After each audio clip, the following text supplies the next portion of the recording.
Ketika dia lagi ngurut lagi, ada suara nangis. Tangisan bayi, tangis bayi. Terus adanya tuh di sekitar situ gitu, kayak di lemari. Tapi kan ini mama lihat boneka guling gitu kan. Bayi nangis. Nanda lihat banget masih ada darah yang pegang, Madi nangis gitu kan.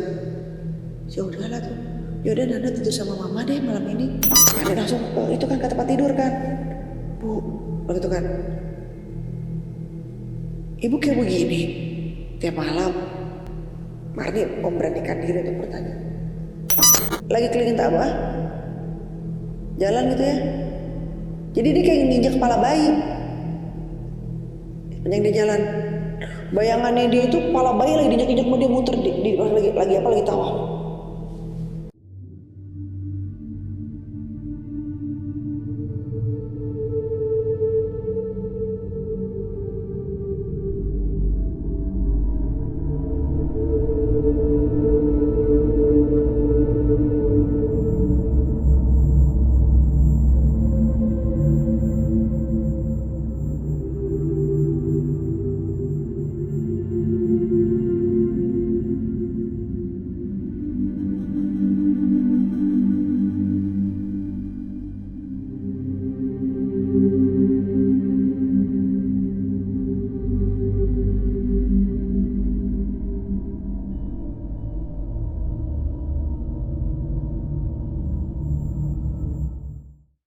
Assalamualaikum warahmatullahi wabarakatuh.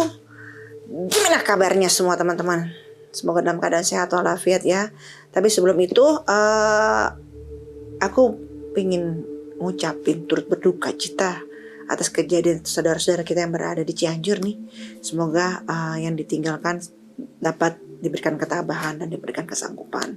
Dan semoga tidak ada bencana-bencana lagi, dan pesan saya banyak-banyak berdoa, itu aja. Oke. Malam ini seperti biasa saya akan mengangkat sebuah kisah cerita yang nyata. Tentunya yang kisah ini dapat kiriman dari sahabat Vini Rama, dan untuk nama, untuk tempat mungkin dirahasiakan ya, karena permintaannya seperti itu. Jadi kita ikutin aja gitu. Cerita yang kali ini nih menurut saya bisa kamu jadikan sebuah pembelajaran gitu ya, karena menarik banget gitu. Dan kebetulan masih marak sampai detik ini kejadian-kejadian yang akan saya ceritakan hari ini gitu. Tapi sebelum itu jangan lupa dong, gunakan tangan kalian yang cantik-cantik itu dan ganteng-ganteng itu untuk subscribe. Terus nanti jangan lupa di like, di komen, di share sebanyak-banyaknya biar aku terus tetap semangat dalam membagi kisah-kisah yang nyata kepada kalian semua yang ada di rumah. Oke, baiklah, kita mulai aja langsung ceritanya guys. Cerita ini ada di sekitar daerah Jakarta. Kalau kali ini tidak saya inisialin, di Jakarta dan tepatnya di daerah Jakarta Timur ya. Ayo, jadi siapa yang punya teman-teman di daerah Jakarta Timur langsung kepo. Siapa ya kira-kira kayak gitu kan. Kisah yang saya ambil malam ini adalah tentang kisah aborsi. Ya. Sebagian teman-teman mungkin sudah tahu, udah paham apa sih itu aborsi. Jadi nggak perlu aku jelasin lagi secara panjang lebar. Dan memang aborsi itu secara agama juga dilarang, secara hukum negara juga sangat dilarang gitu ya. Ya kecuali memang kejadian itu ada hal yang berhubungan dengan kesehatan. Tapi di luar itu ya saya rasa tidak boleh gitu ya. Oke, langsung aja. Wanita ini bernama Nanda. Nanda seorang anak perempuan yang cantik, yang modern dan kaya raya. Keluarganya itu cukup terpandang di daerahnya. Karena terpandangnya inilah akhirnya mengambil keputusan seperti itu. Ayahnya seorang pengusaha dan mempunyai kedudukan posisi yang luar biasa gitu ya. Nah, ibunya ini hanya ibu rumah tangga gitu. Tapi ibunya ini juga punya sebuah perkumpulan pengajian gitu ya, yang biasa dimananya tiap malam rumahnya dipakai untuk pengajian, pengajian warga, ibu-ibu gitu tiap malam di situ gitu ya. Terus kegiatan-kegiatan agama lainnya gitu. Dan memang untuk di kompleknya ini gitu ya, di lingkungannya, dia termasuk orang yang terhitung paling kaya di daerahnya, di wilayahnya ya. Catat ya, ini di wilayahnya, bukan di seluruh Jakarta tapi di wilayahnya. Nah, Nanda ini punya 4 bersaudara. Dia 4 bersaudara. Ya. Dia itu anak kedua dari 4 bersaudara. Dan 4-empatnya perempuan. Dan 4-empatnya kalau menurut cerita itu adik beradik itu cantik. Tuh ya. Nah, singkat cerita dari biografi dari keluarga Nanda. Nanda itu pada saat itu dia lulus SMA dan kuliah. Ya, kuliah masih semester awal. Di antara keempat saudaranya ini, memang kan 4 bersaudara ini cantik-cantik. Tapi Nanda itu lebih cantik dari 3 saudaranya. Jadi intinya itu jadi seperti berlian di keluarga lah. Kesayangan ibunya, kesayangan bapaknya gitu kan. Karena memang paling different lah, paling berbeda. Suatu ketika Nanda bertemu nih dengan seorang laki-laki ya. Dan laki-laki itu secara ekonomi bisa dilihat itu jauh sekali dari kehidupan ekonomi keluarganya Nanda. Keluarga Nanda kan tadi saya bilang dia terpandang. Terus dia kaya raya, dan ibunya juga terkenal dari pengajian-pengajian di sekelilingnya karena rumahnya selalu menjadi tempat pengajian para ibu-ibu malam hari gitu ya. Pokoknya acara keagamaan deh. Dan dia adalah seorang ibu RT. Jadi makin dong bisa kebayang bagaimana beban moralnya gitu kan. Nah, Nanda ini mencintai seorang laki-laki yang notabene laki-laki ini hanya keluarga biasa. Tapi dia ya berpendidikan iya, cuman di sini masih istilahnya lah jauh lah dengan keluarga Nanda dan dianggap tidak sepadan dengan Nanda gitu, tidak cocok dengan Nanda karena sangat perbedaannya tuh jauh sekali. Tapi yang namanya cinta kan guys, gak melihat itu semua. Dan Nanda sendiri memang tidak materialistis, jadi dia menerima cowoknya itu ya udah gitu, apa adanya cowoknya ya I love you gitu kan. Jadi you love me, I love you lah, seperti itu. Dia tidak memperdulikan gimana status si laki-lakinya, gak memperdulikan gimana ekonomi laki-lakinya, yang penting I'm falling in love with you gitu. Dalam hubungannya ini Nanda itu tidak disetujui. Tidak disetujuinya itu dalam keadaan Nanda sudah lama berpacaran dengan laki-laki ini. Kita panggil aja laki-laki ini si Boy. Nah, awal-awal kan memang orang tuanya nggak tahu nih. Sorry, Nanda berpacaran kan, karena mereka kan diem-diem backstreet. Si cowoknya juga nggak pernah ke rumah, mereka selalu janjian di luar seperti itu. Nah, si Boy ini tinggal tidak jauh dari rumah Nanda. Tapi si Boy ini jauh sekali kehidupannya dengan Nanda. Kalau sampai ketahuan pacaran, berabilah. Karena warga-warga pasti kan akan rame tuh, akan berteriak, akan membanding-bandingkan. Si Boy juga dikenal keluarganya di situ karena memang sudah tinggal lama di daerah situ. Nah, si Nanda udah lama tinggal di situ dan keluarga terpandang. Jadi kan makin complicated nih. Kalau sampai tidak disetujui, itu akan ramai sekali kalau sampai ketahuan. Cuman kan yang namanya anak muda ya guys, pasti kan tahu si Boy pasti punya teman. Si Boy cerita pacaran nih sama Nanda gitu. Dari mulut ke satu nyambung ke mulut, jadinya berantai. Yang tadinya tidak ketahuan, akhirnya kan ketahuan. Nah, ketika itu ada pengajian di malam hari. Biasalah ibu-ibu selalu kumpul melakukan pengajian di rumah Nanda. Tahu dong kalau ibu-ibu ngumpul kadang suka ngomong, suka ya keceplosan gitu kan, niatnya nggak mau cerita, ya namanya karena sakit excitingnya kumpul sama teman-teman gitu ya, sebayanya gitu, akhirnya keceplosan salah satu ibu ini hingga sampai ke kuping ibunya Nanda bahwa Nanda berpacaran dengan si boy, anaknya si ini loh gitu kan. Anaknya bapak ini, anaknya ibu ini, rumahnya yang ada di gang sana, seperti itu. Jadi langsung nyampe tuh ke kuping ibunya. Nah, ibunya kan ngerasa oh anakku kok nggak pernah depan mata tuh nggak pernah pacaran sama dia gitu kan, nggak kelihatan lah, karena kan tadi kan backstreet. Akhirnya ibunya coba untuk mendengarkan gitu kan, oh ya bu gitu kan ya. Emang bener ya bu ya si Nanda anak ibu pacaran sama anaknya bapak ini gitu kan ya. Selamat ya bu gini-gini, wah kita nunggu undangan ya, ceritanya begitu.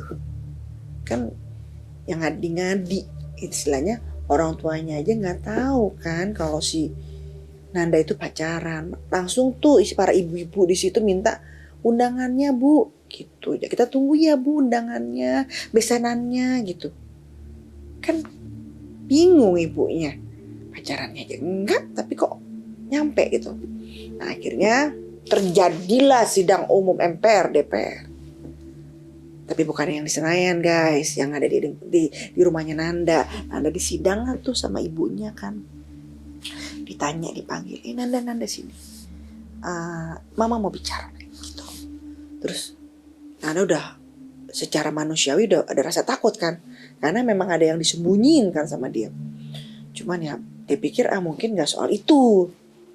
Nyamperin lah dia gitu kan. Nyamperin, ngobrol lah dia tuh sama ibunya. Saat itu bapaknya gak ada, jadi dia hanya di sidang umum DPR MPR tuh hanya ibunya aja. Terus ngobrol, ditanya, Nanda ini mama dengar dari ibu-ibu pengajian ada yang nyampaikan mama kalau kamu pacaran sama si boy, anaknya Bapak Emon lah, taruhlah kita bilang itu kan. Emang benar? Gitu. Hah? Kata siapa mah? Kata si Nanda. Kata ibu-ibu pengajian tadi rame. Mama ditanya, suruh kapan undangan. Mama gak tahu apa-apa. Yang mama tahu kamu tidak punya pacar. Kata. Kok ini pada ibu-ibu semua pada minta undangan? Gitu. Enggak kok, Nanda gak pacaran sama dia. Ngaku nih si Nanda. Ya sekarang kalau berteman-teman aja kan ya gak apa-apa, mah wajar aja gitu kan, namanya satu lingkungan. Dia bilang gitu.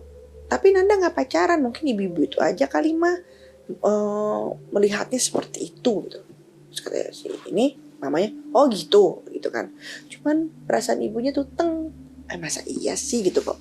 Karena ibu pengajian kok udah sejauh itu ngomongnya gitu kan. Terus ya udah kalau emang itu ya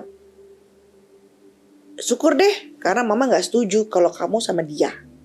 Udah keluar kata tuh, tidak setuju, ya kan? Satu kata udah keluar. Nah, lampu merah terjadi. Terus Nanda udah sempet, nyokap gue gak setuju nih, gitu kan. Karena memang Nanda juga dari awal udah punya feeling bahwa orang tuanya tidak akan setuju, karena kan ya tadi itu dia ibu bapaknya terpandang di lingkungan gitu loh. Sedangkan boy itu notabene-nya tuh bagaimana tuh keluarganya tuh ya jauh banget dari si Nanda gitu. Nah akhirnya udahlah, selesailah sidang umum itu pada malam itu. Nanda kembali lagi ke kamar, terus menghubungi si boy, bercerita bahwa dipanggil sama ibunya gitu. Nah akhirnya si boy bilang, saya gak tahu kenapa kok bisa ibu kamu tahu, mama kamu tahu. Cuman kan ya gak mungkin juga lah, atau lingkungan guys, sampai gak kedengeran, gak nyampe. Tahu sendiri kan dinding-dinding suka bersuara, ya kan. Udah jago dinding-dinding sekarang tuh otomatis. Jadi kalau udah berita-berita yang terhangat, dia akan sampai ke kuping-kuping gitu. Ada speaker kecil gitu. Nah akhirnya Singkat cerita nih, pada malam itu kan di sidang udah selesai, beres nih ya guys ya. Yang ini udah beres. Akhirnya Nanda tetap pacaran nih sama si boy gitu kan, tetap dengan berbagai macam selalu alasan pertemuan mereka gitu kan. Sampai akhirnya si Nanda ini kelewat atas pacarannya dan menimbulkan suatu hal yang tidak diinginkan oleh keluarga besar. Nanda hamil. Pusing deh kalau udah begini. Nah, Nanda hamil. Udah tidak disetujuin. Belum nikah pula kan. Terus hamil. Udah nih. Bingung kan? Namanya masih anak muda. Mau bilang ke orang tua. Udah tadi dikasih ultimatum. Udah lampu merah. Bahwa orang tua keluarga tidak menyetujui. Tidak jujur, tapi namanya hukum alam. Kalau namanya hamil kan yang membesarkan guys. Kalau tidak keguguran, nah gimana gitu kan. Nah cowoknya sih so far dia mau tanggung jawab aja. Saya mau aja nikahin kamu. Saya bilang malam ini ke orang tua kamu gak masalah. Cowoknya tanggung jawab dan mau. Karena cowoknya juga cinta sama Nanda gitu loh. Bukan yang main-main kayak gitu. Enggak gitu loh. Jadi benar-benar mau tanggung jawab menjadi suaminya gitu loh. Cuman kan persoalan nih orang tua nih nggak setuju gitu loh. Kalau orang tua laki mah ya nggak masalah gitu loh. Yang masalah kan orang tua perempuan kan. Dia bilang si boy ngomong gini, kalau aku malam ini suruh tanggung jawab ke keluarga kamu, aku mau. Dia bilang gitu, aku nikahin kamu, aku mau gitu. Gentle dia. Cuman persoalannya gimana sama keluarga kamu? Nggak mungkin kata Nanda. Orang tua saya pasti marah. Dan kita nggak disetujuin. Si boy kan juga punya harga diri dong loh. Udah gak disetujuin ya gimana. Dia bilang gitu kan. Masa ia mau datang ke sana mau digampar, mau diludahin. Gak gitu juga kan. Terus sekarang gimana, terserah kamu. Kalau kamu mau saya datang, mau kawin lari atau mau kabur gimana, ya dia ayo aja sih boy. Boy cinta banget kok sama Nanda gitu. Terus Nandanya ini nih tetap gak berani. Jadi gitu, si boy datang mau ke rumah orang tuanya tidak diizinkan. Apa aja pokoknya tidak diizinkan sama Nanda. Tapi yang namanya perut makin membesar gitu kan. Nah si boy ini nih justru malah tidak mau Nanda itu digugurkan. Jadi kebalik nih. Yang si cowoknya ini justru mau tanggung jawab dan tidak mau digugurkan kandungannya. Mau tetap memelihara kandungan bayi tersebut. Nah si Nanda ini nih yang istilahnya ketakutan gitu. Nah teruslah akhirnya hamil itu didiamkan tuh guys. Sampai 4 bulan. Nah memang kan badannya Nanda itu ya kalau hamil gak terlalu kelihatan. Karena badannya kan memang sekal kan gitu. Terus akhirnya, tapi namanya suatu keadaan ya guys. Saya tidak kelihatannya sepinter-pinternya Nanda nutupin. Kan pasti kan ada gestur tubuh yang si ibu itu yang namanya dia yang ngelahirin ya, yang besarin gitu kan. Tahu dong ada perubahan. Itu kalau benar-benar ibu ya kan. Tapi kalau ibunya yang begitu-begitu ya mungkin tidak tahu. Jadi gosip kita. Nah terus akhirnya ketahuan nih sama ibunya. Ibunya curiga. Nanda, dia bilang gitu kan ya. Biasanya Nanda itu kalau haid selalu minta tolong si mbak di rumah beli pembalut. Ya, itu selalu tuh. Atau cari jamu. Itu selalu. Nah, ini ibu ini udah punya rasa curiga sama Nanda. Cuman ya perlu dibuktikan kecurigaan itu. Karena ibunya juga udah nanya masih mbak di rumah gitu. Nanya sama si mbak di rumah, Mbak, Nanda akhir-akhir ini nyuruh Mbak gak beli softtek, pembalut kayak gitu kan, atau nyuruh beli jamu. Enggak Bu, kata gitu. Udah berapa lama ini Neng Nanda gak pernah nyuruh itu. Si Mbak ngomong gitu. Oh gitu ya? Oke. Udah berapa Mbak? Udah sih Bu, ya gak tahu kalau Neng Nandanya beli sendiri di luar gitu. Cuman Mbak gak pernah disuruh Udah lama nggak disuruh mending Nanda. Oh ya udah. Makin nih ibu ngerasa, wah kok kayaknya ada yang nggak beres nih, kata si ibu. Dipanggil lah Nanda. Nanda, dia bilang gitu, mama pengen ngomong sama kamu. Ngomong lah gitu kan. Awalnya nggak langsung kepada kehamilan. Ternyata Nanda itu mau dijodohin guys, sama seorang pilot. Dan ibunya tuh suka banget sama laki-laki ini. Bapaknya ibunya tuh suka banget sama laki-laki ini. Karena selain dia pilot, katanya keluarga terpandang. Gitu kan, keren lah intinya. Nah mau dijodohin sama si Nanda nih. Terus ibunya nyampaikan bahwa mama ingin sama papa itu ingin menjodohkan kamu sama anaknya bapak ini dan dia seorang pilot. Kenal nih soalnya keluarganya juga sama keluarga tuh cowok gitu. Kayaknya kalau di sini saya lihat, kalau saya ngambil kesimpulan bahwa ini lebih ke teman bapaknya gitu loh. Karena ya memang bapaknya yang kenal, berarti kan teman bapaknya kan gitu. Nah terus udah gitu nyampaikan ke Nanda. Nanda kaget kan, gimana gitu. Sedangkan dia sekarang tuh lagi hamil 4 bulan gitu. Gimana ngomongnya gitu kan. Sedangkan dia takut gitu loh mau ngomong bahwa dia tuh hamil dan dan cowoknya itu mau bertanggung jawab gitu. Dia diem aja gitu kan. Cuman pasti desak ibunya, gimana? Ini mama papa pengen kenalin kamu. Terus kapan kamu bisa punya waktu ketemu sama mereka? Kita mau mengadakan makan malam gitu. Kaget kan Nanda. Terus Nanda bilang, "Mah, si Nanda baru bingung tuh. Nanda kayaknya gak bisa mah." Langsung ngekat tuh. "Kenapa gak bisa? Kan kamu gak punya pacar," kata mamanya gitu. "Iya, cuman kan Nanda gak suka dijodohin gitu." "Loh," dia bilang gitu, "kan ini kan perkenalan dulu," kata mamanya. Mamanya kekeh. Dan mama rasa harusnya Nanda sih suka ya sama cowok itu, karena cowok itu ganteng loh kalau mama lihat. Dan karirnya juga bagus, seorang pilot. Mama pengen banget punya mantu pilot. Emang mama itu pengen banget punya mantu pilot gitu. Dan kebetulan bapaknya itu memang bekerja di salah satu penerbangan dan punya posisi. Ya guys ya. Terus mama pengen banget punya mantu pilot gitu kan.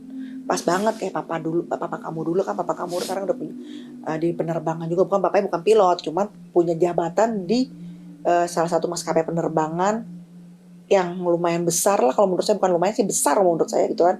Dan dia menduduki suatu posisi jabatan yang gitu.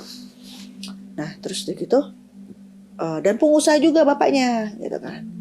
Nah terus gitu ya, biar di keluarga kita yang penerbangan nih, yang di maskapai ini terus nih berlanjut nih, ada lagi, nah kamu gitu kan. Ya masa sih mah, banyak berdasarkan itu dibilang gitu kan. Kayaknya Nanda nggak bisa mah gitu kan. Si Nanda kekeh tuh, "Kamu tuh ada apa sih sebenarnya?" kata mamanya. Nah baru tuh mamanya mendesak, "Kamu tuh sebenarnya ada apa sih? Kamu bilang kamu nggak punya pacar, tapi kamu dikenalin, kamu langsung nolak mentah-mentah, patahin penolakan itu. Setidaknya kan namanya kalau nggak punya pacar, kenalan dulu deh mah gitu. Ini kamu kayak bicara kamu tuh bukan bicara orang single," kata mama. Mama jangan dibodohin lah. Bicara kamu tuh kayak bicara kamu memang udah punya pasangan gitu. "Ada apa sebenarnya Nanda? Ceritalah sama mama." Tuh kan, dia diem ya. Terus diem aja Nanda. "Oh iya, Simba juga bilang beberapa bulan ini nggak pernah melihat kamu beli pembalut, dan nggak pernah, kamu biasanya kan nyuruh Simba beli pembalut, atau ketika kamu mens beli jamu gitu kan. Ini Mbak bilang kamu nggak pernah akhir-akhir ini disuruh sama kamu. Ya kamu jangan nyalain Mbak, tadi mama yang nanya Mbak. Mbak bilang Mbak nggak pernah disuruh kamu beli pembalut, disuruh kamu beli jamu. Kamu nggak, udah lama kamu udah nggak mens." Digituin banyak kata langsung. Wah, yang namanya dia lagi menyimpan rahasia ditembak kayak gitu, lemes lah gitu kan. Sedangkan ini berhubungan nyawa. Mau gimana? "Ada apa kamu? Sini," dipanggil sama ibunya. "Sini kamu deket mama." makin gemeretak dia punya dengkul kan. Apain sih mah kata. Terus sini deket mama sini. Tadi kan ngomongnya agak jauh gitu. Duduk tapi agak jauh. Sini deket mama. Samperin lah Nanda. Udah lemes dia udah pasrah. Udah deh oke deh kalau udah ketahuan ya udah. Berarti mah tinggal panggil tuh cowok. Dia tanggung jawab udah nikah. Beres. Mungkin kalau nyokap gue malu, gue nggak tinggal di sini, tinggal di mana ke, di luar negeri ke, di mana ke. Intinya harapan Anda tuh udah bisa nikah nih sama si boy. Terus nyamperin lah si Nanda. Nyamperin kan? Nyokapnya itu, mamanya itu nggak banyak ngomong guys, langsung pegang perut, gitu kan. Nanda tuh kan lagi pakai baju tidur yang nggak kelihatan gitu. Langsung dong, tanpa basa-basi, tanpa pertimbangan, langsung tangannya ini sebelah kanan ini langsung menyentuh perut Nanda. Kan 4 bulan, udah terasa dong 4 bulan, udah gede. Pas pegang ini, mamanya tuh udah ngerasa, udah apa sih, udah lemes gitu loh. Karena ketika megang itu beda kayak bukan perut anak yang biasanya gitu, yang kosong gitu aja.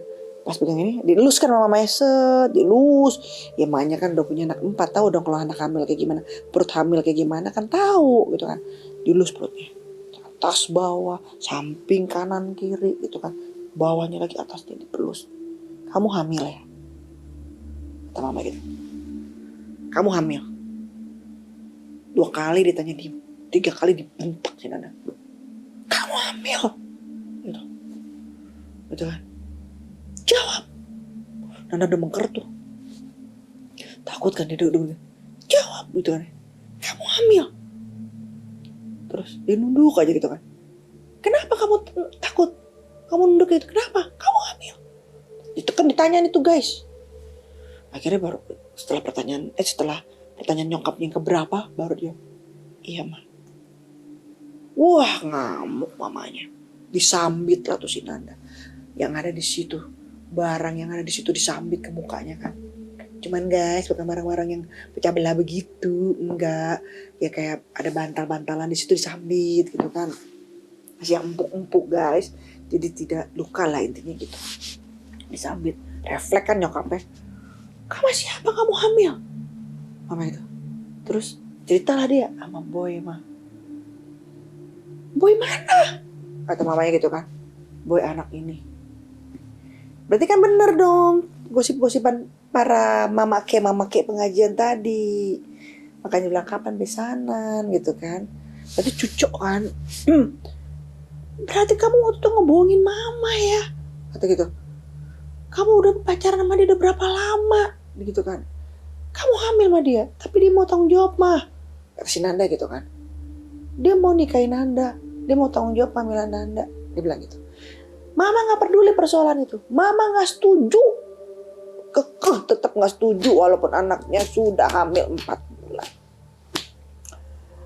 Tapi gimana Ma, dia bilang gitu kan ya. Nanda kan juga gak mungkin sama pilot itu. Nanda lagi hamil 4 bulan. Mama tuh, keterlaluan kamu. Kamu udah bohongin kita, kamu gak pacaran. Sekarang ternyata malah kamu hamil sama dia. Kamu tahu gak perbedaan? Wah pokoknya langsung udah ngomong strata ada tuh. Bahwa ini keluarga yang tidak terhormat. Bahwa ini boy itu seperti ini. Wah pokoknya omongan yang menyeramkan. Penghinaan keluarga tuh ya. Secara fasih dan gamblang. Mamanya tuh ibarat sedang puisi gitu kan. Fasih dia bercerita. Berkomando gitu kan. Terus dihina lah. Tapi mama ngina boy, tapi gimana? Nanda hamil sama dia dan boy mau tanggung jawab kok. Malam ini boy suruh datang ke sini juga. Nanda boy juga mau kok mah, dia bilang gitu. Dia mau nikahin Nanda gitu kan. Tapi mama yang tidak setuju kamu nikah dengan dia. Dan papa pasti juga tidak setuju kamu nikah dengan dia. Udah nih, ketika lagi ngamuk maknya, bapaknya pulang kan. Kedengaran dong mobil masuk ke garasi. Diam kamu di situ. Papa kamu harus tahu kelakuan anaknya. Udah nih, diam nih. Lah ibunya dipanggil di komplek Bu Haji guys. Gimana enggak panik kan. Datanglah bapaknya. Datang. Terus bapak bilang nih, ada apa sih nih? Kok ramai? Sampai kedengaran keluar teriakan kamu tuh. Senyum, mamanya gitu. Kamu tanya aja sama anakmu. Ada apa sih Nanda? Lu nangis kan? Ini ada apa ini kayak begini? Saya pulang kok malah sambutannya kayak gini gitu kan. Nangis udah nangis dia. Terus anak kamu hamil. Bapak kaget. Hah? Hamil? Lah, ya kaget lah karena gak ketahuan dia pacaran sama siapapun. Terus, bener Nanda? Dibilang gitu kata bapak. Iya pak. Bapak lemes dong. Dan saat itu ya yang ada cuma bisa marah doang, nggak ada bisa untuk gimana ya, spontan marah, ngamuk. Bapaknya juga marah lah, karena bapak juga tahu bapak yang ngejodohin tuh sama si pilot itu. Ditanya sama siapa? Mamanya cerita, tuh sama si boy, anak ini nih. Mamanya gitu, kamu tuh gimana Nanda? Udah, kok bisa? Dibilang gitu, berapa bulan kamu? 4 bulan, Pak. Wah, makin kaget lagi bapaknya kan. Terus kata Nanda, tapi dia mau nikahin Nanda. Gitu. Gak peduli, kita gak ada yang setuju sama dia. Dia bukan keluarga terpandang. Tetep aja keluarga terpandang yang dijadikan judul utama. Nah udah akhirnya ngomong. Terus datang ke sini juga gak kan bapak restuin untuk dia nikah sama kamu. Ya gimana dong, anaknya udah hamil 4 bulan gitu kan. Tapi gimana Nana udah hamil 4 bulan? Ya itulah salah kamu udah nih, udah lama kita jangan ambil keputusan sekarang. Biar papa berpikir sama mama. Udah kamu tidur. Udah nih. Anda ke kamar. Orang tuanya berunding lah. Dengan stresnya itu. Berunding. Bahwa bapaknya bilang, kita berdua gak setuju dengan laki-laki itu. Dan saya juga tidak mau dia jadi mantu kita. Keke binti keras. Ya kan. Binti tambeng. Banyak dah. Terus udah gitu. Tapi gimana? Daripada tuh cowok keluar mulut. Udah. Tetap aja kita panggil. Kita ajak ngomong-ngomong baik-baik. Suruh dia ninggalin Nanda. Lah, ada sih. Udah tahu kok cowoknya mau tanggung jawab kan. Tapi disuruh tinggalin. Itu cowok ya namanya gimana ya? Dia mas fine aja kan. Dia kagak ada bekas kan istilahnya. Karena kalau perempuan. Emang tuh keluarga aneh sih kalau menurut saya. Aneh banget. Udah jelas-jelas tuh anak ada suatu tanggungan gitu ya. Kok malah dilepaskan itu cowok itu. Dipanggil lah boy. Dikira emang mau dikawinin sama Nanda gitu kan. Si Nanda juga berpikiran kayak gitu.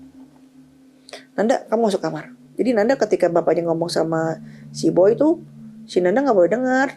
Masuk kamar. Nah yang ngomong ke situ ibunya sama si bapaknya. Udah nih. Terus dia ngomong bahwa saya ngundang kamu ke sini bukan untuk minta kamu kawin sama anak saya. Wah. Saya datang ke sini nyuruh kamu tinggalin Nanda. Kata si boy, tapi om tahu nggak keadaan Nanda? Terus saya tahu anak saya hamil sama kamu. Cuman kami sekeluarga tidak ada yang setuju dengan kamu. Jadi saya harap tolong tinggalin anak saya. Tapi Nanda hamil gimana boy? Gimana pak? Itu urusan kami keluarga.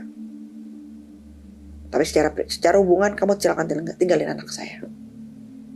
Terus kata si boy mulai keras. Tapi saya nggak mau ke belakangnya bahwa saya dibilang bukan laki-laki tanggung jawab. Itu urusan kami. Kamu nggak usah ngatur kami. Wah keras bapaknya kan. Sekarang kamu tinggalin anak saya, putusin anak saya dan jangan berhubungan lagi sama anak saya. Terus kata boy, oke, baik pak. Tapi kalau kamu saya dengar masih hubungan sama anak saya nggak sia-sia akan ngabisin kamu. Diancem. Diancemnya nyawa. Ya kan. Kaget dong bapak segitunya. Terus, iya, saya segitu seriusnya untuk tidak ingin kamu menikahi anak saya. Makin tuh. Karena sombong, angkuh. Karena masalah martabat lah, apalah segala macam. Sehingga gak memikirkan tuh masalah nurani atau apa. Gak mikir dia. Yang penting dia intinya dia gak mau anaknya nikah sama si boy. Udah, itu doang. Oke, baik pak. Saya akan ngejauhin anak bapak. Udah. permisi dia pulang. Sakit hati kan Boy, terhina, hina bina segala macam itu kan. Pergilah dia. Terus diancam kan, kalau sampai saya dengar kamu masih berhubungan sama Nanda, lu mati, berarti gitu kan. Udah Boy pergi, Nanda dipanggil. Nanda kemari, kamar kan. Dipikirin Nanda tuh diterima untuk nikah sama Nanda karena Boy udah dipanggil gitu kan. Nanda juga ada harapan asik nih, gue nikah akhirnya sama Boy gitu kan. Pikirannya kan seperti itu namanya. Hamil terus laki-lakinya dipanggil, mau ngapain lagi kalau nggak disuruh tanggung jawab, ya kan? Ini cuman di keluarga ini doang nih kayaknya rada-rada Amazing Spider-Man gitu. Nah terus dipanggil kan. Nanda, mulai detik ini kamu jauhin Boy. Wah, kaget kan Nanda? Megang perutnya. Tapi kan Nanda hamil, Pak. Gitu kan. Papa udah bilang sama Boy untuk ngejauhin kamu. Dan kamu sampai kapanpun tidak akan menikah dengan Boy. Papa suruh Boy pergi ninggalin kamu. Dan kamu juga jangan berhubungan dengan Boy. Karena kalau kamu berhubungan dengan Boy, Boy yang akan mati. Ini macam apa ya? Teroris bagaimana nih? Kayak lebih kejam gitu kan. Terus akhirnya gitu nangis Nanda. Papa jahat gitu kan. Kamu yang jahat, jangan nyalain kami yang jahat. Kamu yang jahat sebagai anak. Karena kamu berbohong pada kami sebagai orang tua. Dan kamu, pokoknya dibejabarin itu sama bapaknya itu malam itu. Pokoknya papa ingin tetap kamu menikah dengan yang tadi si pilot, tetap kekeh. Terus akhirnya, tapi gimana Pak? Mana mau laki-laki yang nerima Nanda selain Boy? Katanya, gugurin kandungan itu. 4 bulan coy. Hah? Kaget tuh Nanda. Gugurin kandungan itu. Udah, omongan emaknya yang ngomong. Emaknya yang minta, mama minta kamu gugurin kandungan itu. Ini permintaan mama. Jadi bukan permintaan bapaknya tuh. Bapaknya masih mikir, bapak kaget kan, bapaknya langsung nengok. Gitu. Bapaknya kaget itu kan. Bapaknya mau ngomong masih nggak tega-tega nih. Semuanya langsung, mama pengen minta kamu gugurin kandungan itu. Mama nggak mau punya cucu dari si Boy. Si mama dah. Ada ayah wae, ya kan? Udah dipanggil Bu Haji gitu kan. Ya udah gitu kayak, maksudnya sikapnya kayak layaknya Bu Haji gitu kan. Ini kenapa jadi pengen minta digugurin? Nah terus kaget tuh.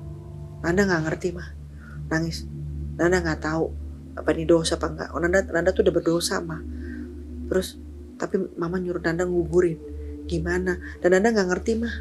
Ini udah gede mah 4 bulan. Mama nggak mau tahu, mama nggak mau punya cucu itu, mama nggak akan ngakuin, mama nggak mau tahu. Mama tahu, mama cuma pengen kamu nikah sama si itu. Udah, ya kan. Besok kamu siap-siap. Jadi udah disiapin tuh sama mamanya. Lokasinya, ininya, segala macam di mana lokasinya ngegugurin. 4 bulan loh, resikonya apa? Kematian. Kematian siapa? Kematian sama si ibunya juga. Kan dia udah bernyawa, udah berbentuk. Membunuh dong jatuhnya. Ya kan? Tuh baik, sehat-sehat, kan ada apa-apa. Akhirnya dicari. Nah, tapi mohon maaf guys. Di sini sangat dirahasiakan karena sangat sensitif. Ya, nanti takutnya kata si penulis, ya kalau diikutinnya yang baik, kalau ada yang ngikutin yang buruk nanti bahaya, nanti dosanya ke kita nih gitu. Oh ya bener juga ya. Jadi kita rahasiakan nih lokasi, tempat, dan siapa yang menggugurkan gitu kan. Nah intinya digugurin nih si Nanda nih. Digugurin guys, udah nih. Bayang gak sih 4 bulan loh. Untung gak matian si Nanda ya. Terus digugurin udah. Ya lumayan lah namanya dipaksa kan keluar kan. Dan itu guys 4 bulan dong dia udah berbentuk. Terus udah akhirnya masih maknya ini malah agak crazy kayaknya tuh pilot itu adalah suatu hal yang terkeren sedunia, sejagat raya Ampera gitu. Sampai gak punya pemikiran dan nurani, ambisinya aja yang diinginkan. Martabat mulai diomongin. Kayaknya yang punya martabat saat itu cuman laki-laki itu doang gitu. Terus udah gitu, abis udah digugurin nih, ya kan?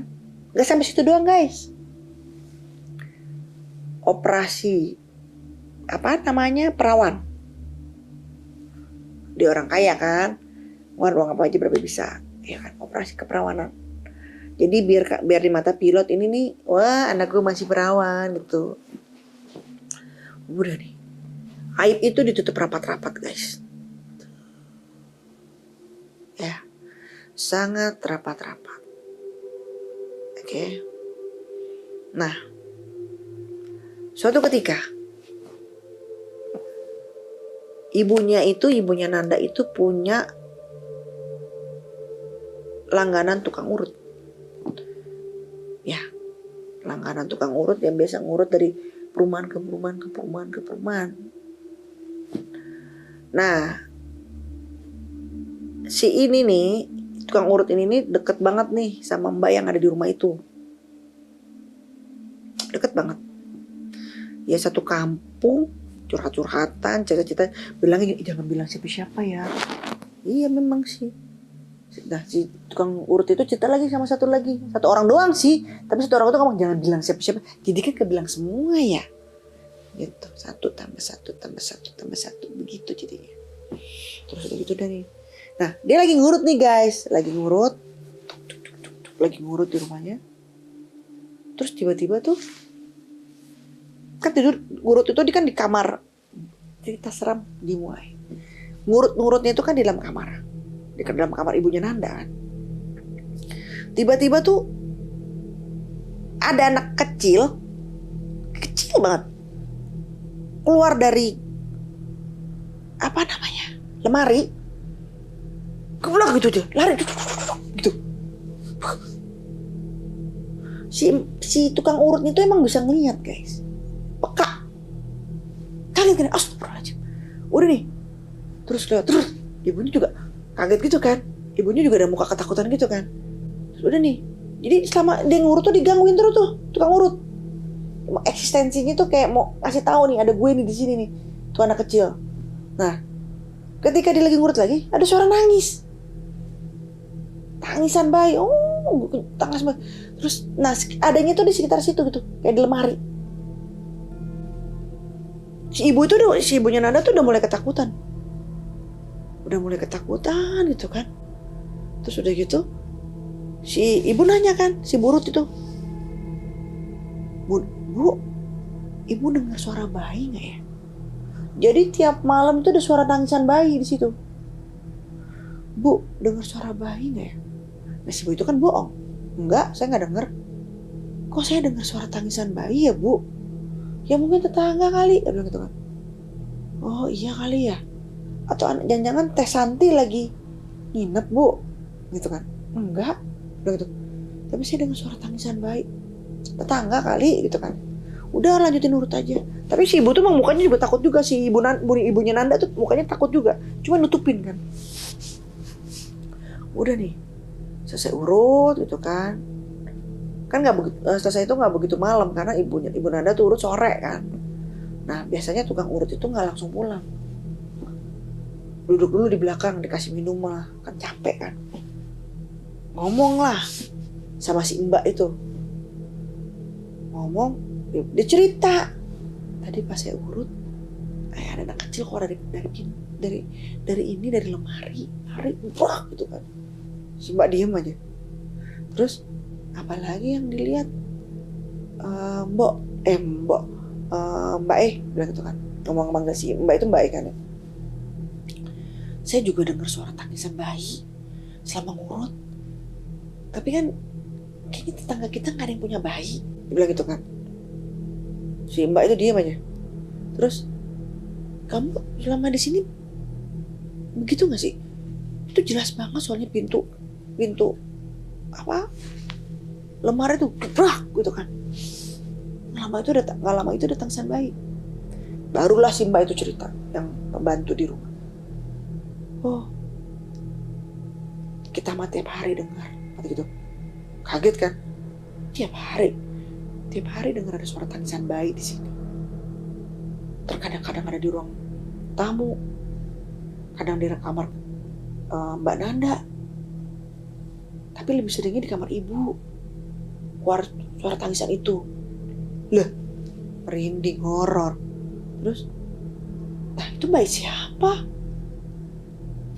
Ya kurang tahu juga saya.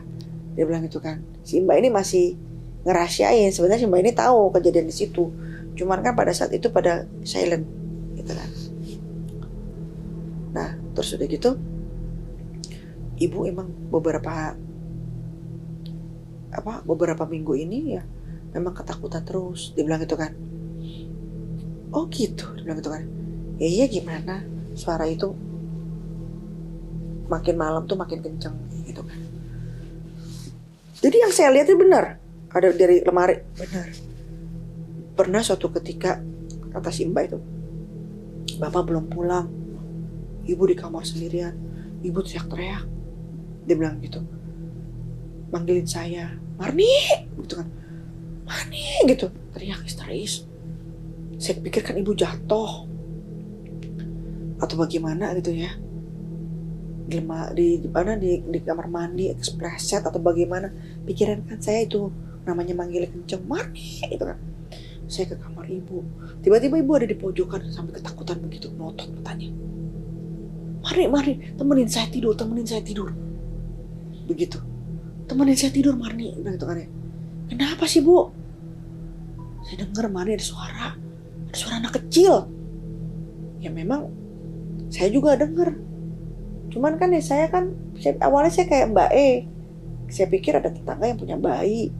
Tapi kan lama-lama saya juga cari tahu, saya keluar, nggak ada yang punya bayi. Andai pun punya bayi, rumah ini kan besar ya, masa bisa masuk ke dalam dengan suara sejelas-jelasnya kayak ada bayi di dalam ruangan gitu. Awalnya saya juga takut, diem aja gitu kan. Cuma saya mau bercerita sama siapa gitu. Pas ibu bilang, pas malam itu kejadian, si ibu histeris manggilin saya dan matanya ngebelalak melotot itu kan. Mana temenin saya? Saya disuruh ibu nemenin kamar sampai bapak pulang. Ya bapak kan kalau pulang malam-malam terus.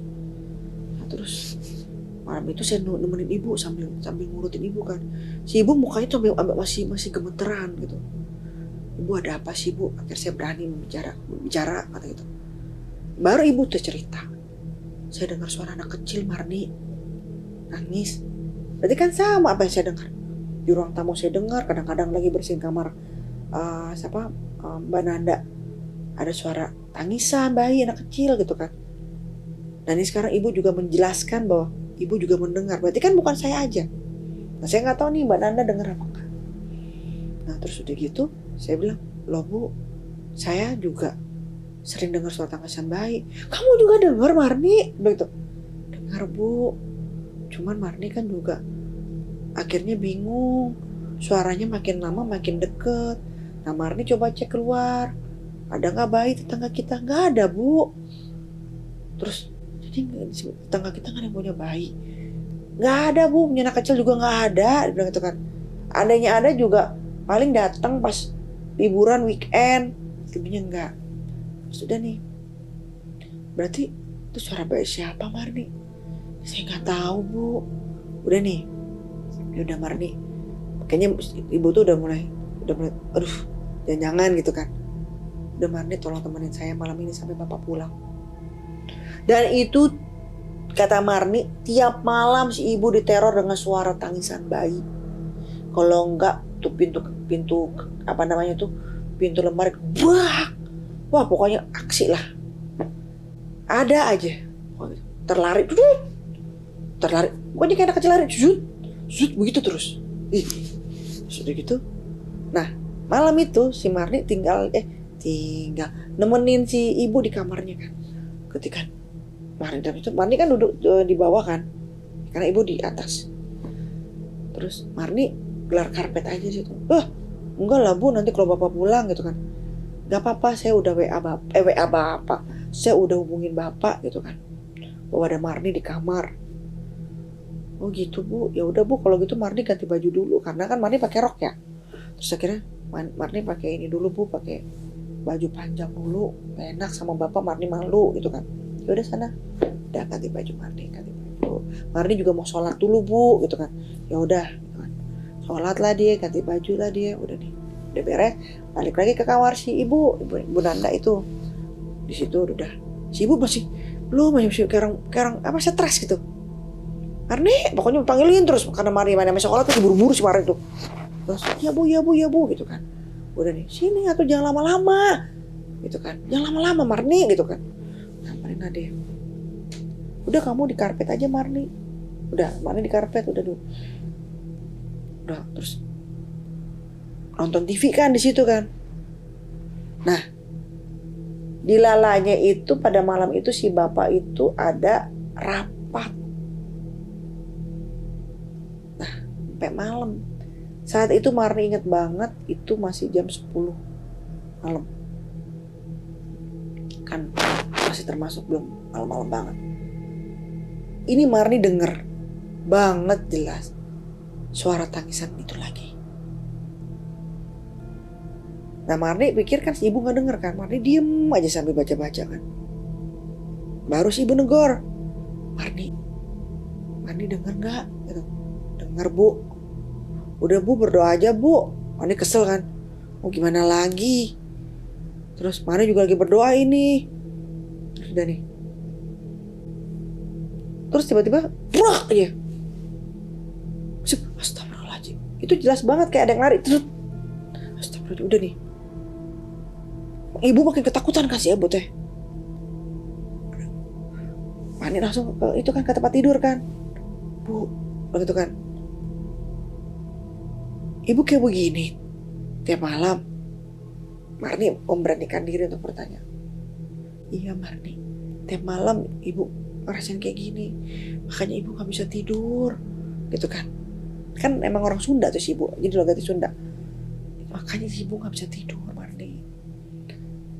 Ibu gak mau coba untuk tanya ke orang pinter bu. Jangan Marni, jangan. Ya takutlah ketahuan kan. Jangan Marni, jangan.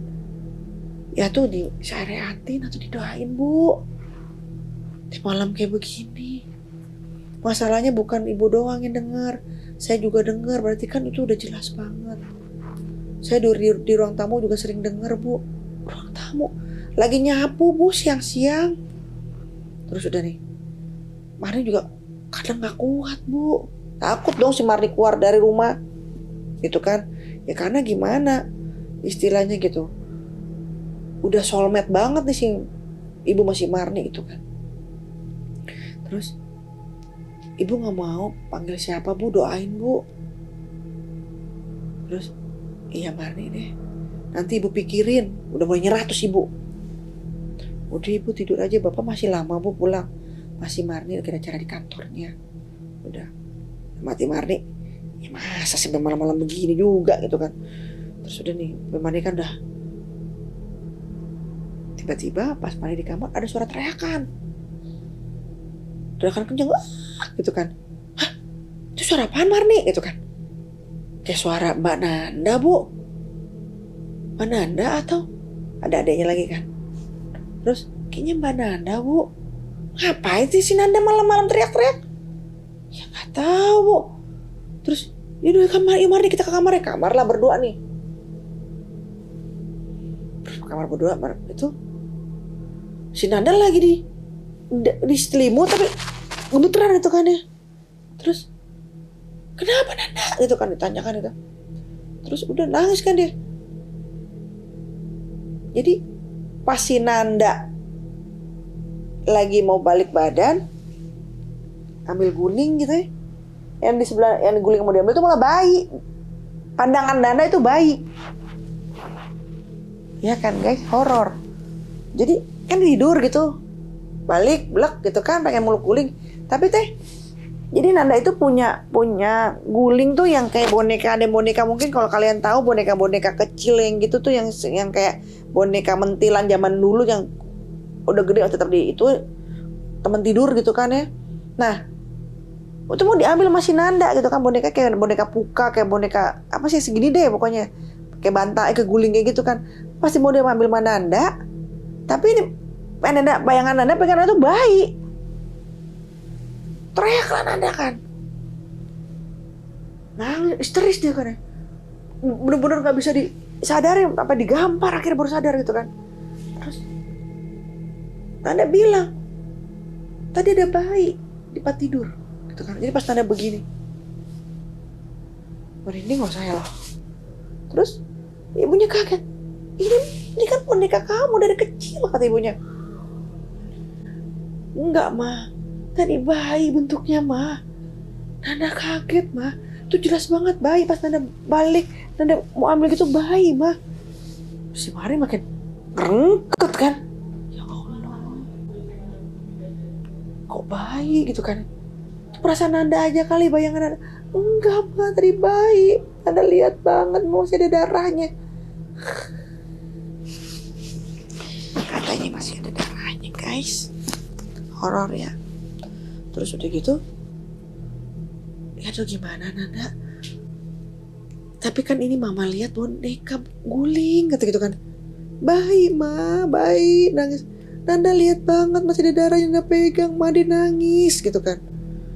Ya udahlah tuh, ya udah Nanda tidur sama mama deh malam ini. Udah nih, berkumpul lah tuh bertiga di kamar ibunya. Nanda, ibunya, sama Mbak nih, si Marni. Marni makin pusing aja kan. Tadi jagain Atu aja pusing, bang jagain dua gitu kan. Udah nih, udah gak bisa tidur itu tiga-tigaan. Si bapak juga lama banget lagi dalam keadaan kayak gini, harusnya pulang cepet lemah si Marni gitu kan. Bu, coba bapak ditelepon lagi, Bu, bilang gitu kan.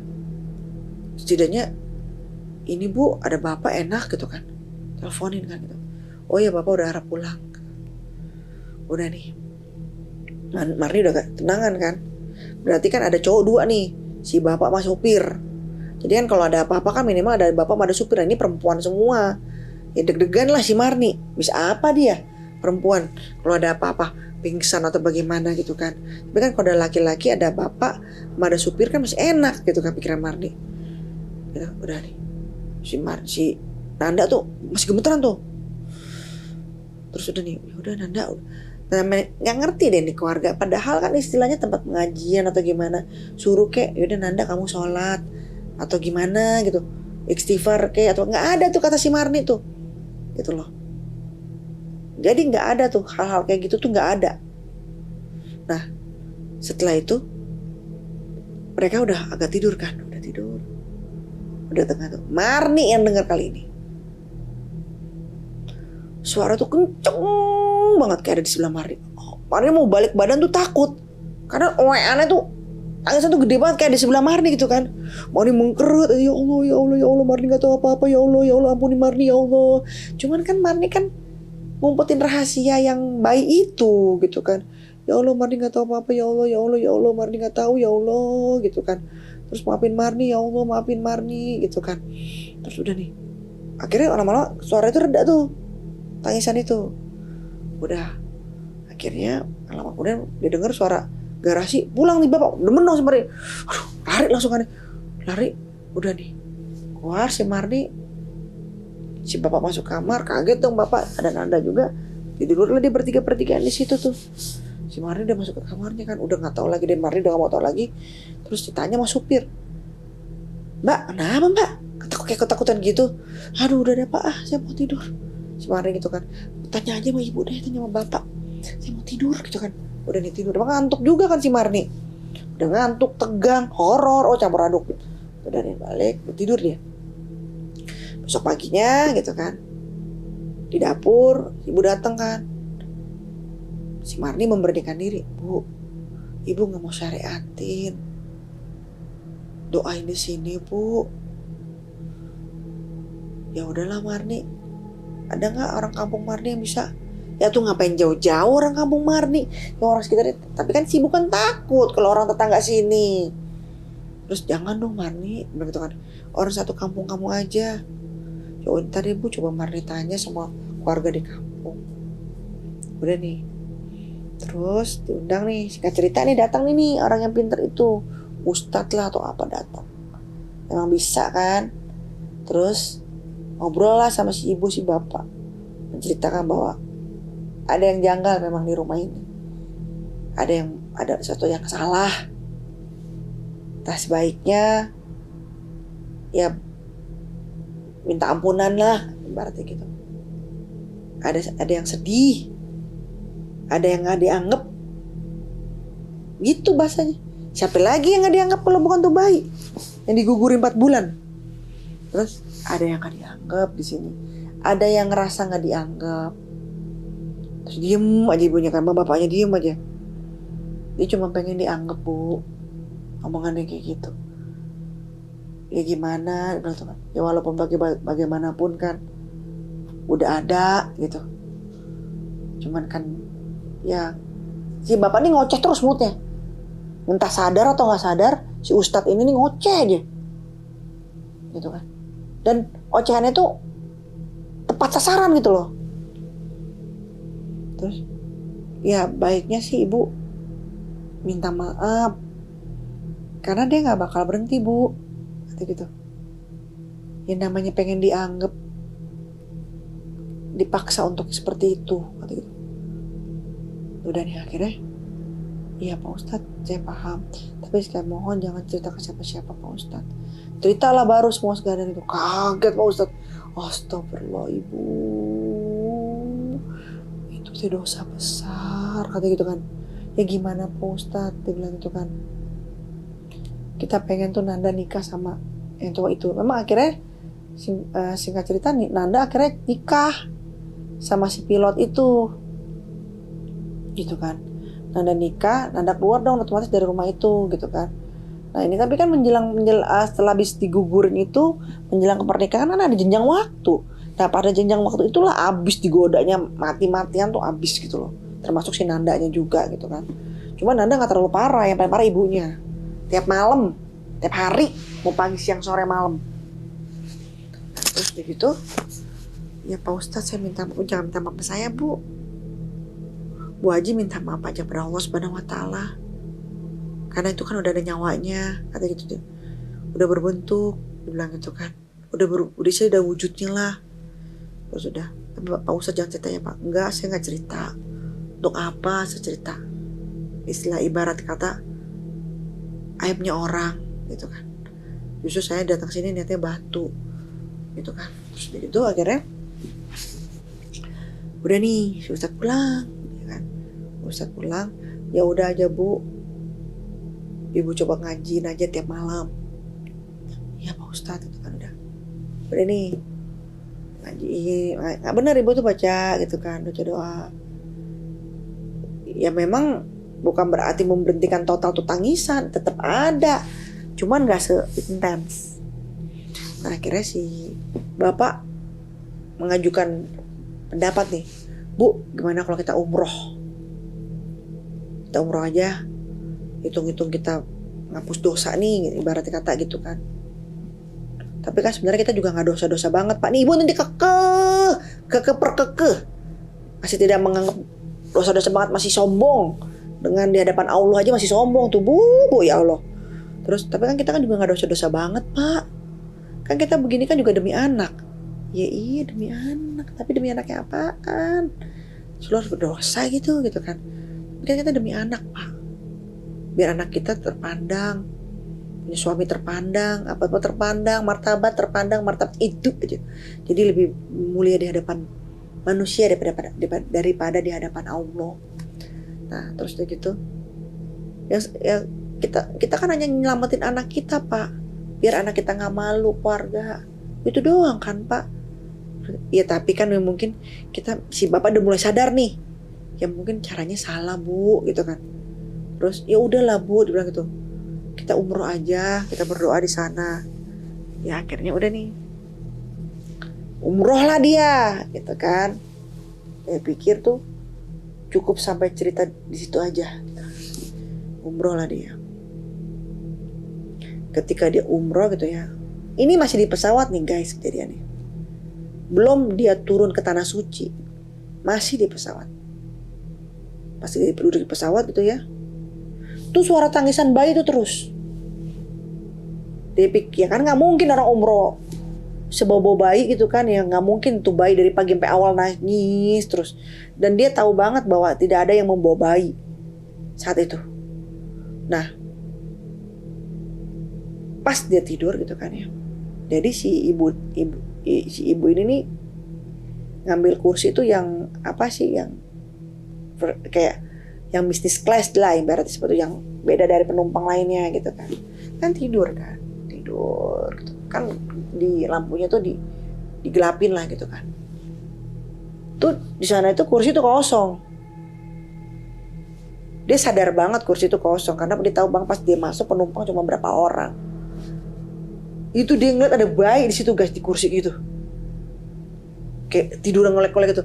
Teriaklah si ibu, bikin panik ke pesawat saat itu. Terus disadarin kan bapaknya, bu, malu bu, kita di pesawat. Terus tadi ada bayi, pak, di situ ada bayi. Sampai si pramugari datang. Nggak ada penumpang lain, hanya kalian bertiga aja yang di kursi itu ya. Gak mungkin ada bayi di situ sendirian tiduran, kata pramugari gitu. Tapi saya lihat banget, jelas banget tuh ada bayi. Si bapaknya udah malu aja, aduh. Karena kan si bapaknya tuh udah mengakui, udah bercoba untuk bertobat lah. Terus ibunya kan masih sombong, kita kan nggak salah, pak, kita juga nggak dosa-dosa banget gitu. Bicara seperti itu si ibu. Nah akhirnya, terus udah ditenangin masih udah ngomong ke pramugari, udah biar saya aja, bu, jangan bikin malu. Kita udah tahu, sama-sama tahu bayi ini sering terjadi nggak di rumah. Dan sekarang di pesawat juga pasti cuman ada bayangannya aja. Ada pun daya ada, dia bukan bayi nyata bu. Dia bilang gitu kan. Terus ibu sadar dong, jangan malah bikin orang bertanya-tanya, malah malu.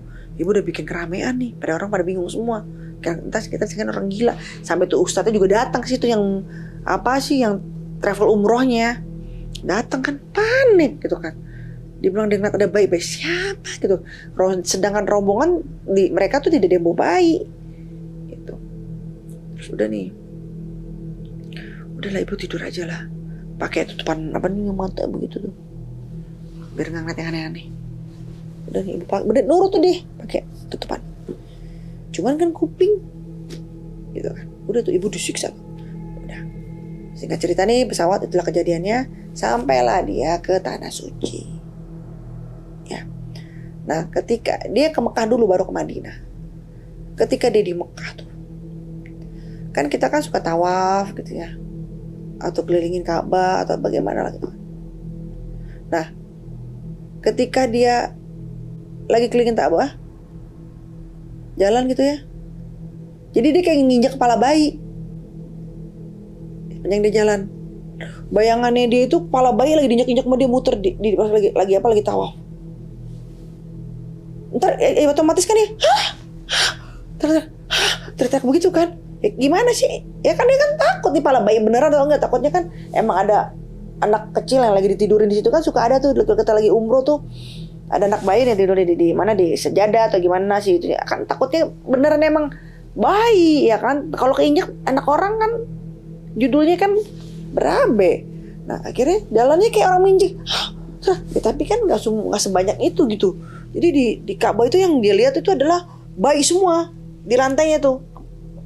Jadi dia pas jalan tuh kayak mau nggak mau nginjak tuh bayi, kepala bayi diinjak sama dia, gitu kan. Jadi dia gelisah sendiri gitu kan. Sampai udah dong, bapaknya malu. Gitu. Pak, banyak bayi ya pak di sini pak. Bayi apa bu? Nggak ada bu. Begitu. Ini banyak bayi bapak. Ibu ngeliat banyak bayi banget. Ibu lewat mana nih? Ibu lewat mana? Rame gitu. Ibu lewat mana nih pak? Ibu lewat mana nih pak?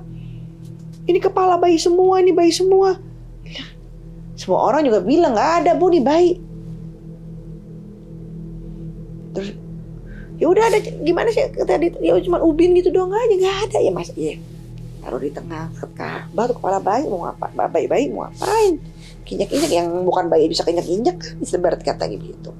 Terus bu, sebabnya nyari lagi. Ini bayangan ibu istighfar bu. Terus ibu udah surat tobat belum sih? Terus belum pak. Bu, ya maunya pas mau berangkat umroh gitu ya, sholat tobat dulu ya. Ibunya terlalu sombong, ngerasa bahwa kan kita nggak dosa-dosa banget pak, gitu. Ya udah dah, coba kalau ibu sholat tobat, setidaknya ya nggak berat-berat banget gitu. Oke kita lanjut. Nah sampai di itu dia lagi tawaf, mata udah ibu nggak usah ngeliat ke bawah, ibu ngeliat aja ke atas, gandeng bapak. Oh si bapak sabar pak. Udah nih, ya kalau nggak bakalan berhasil dia.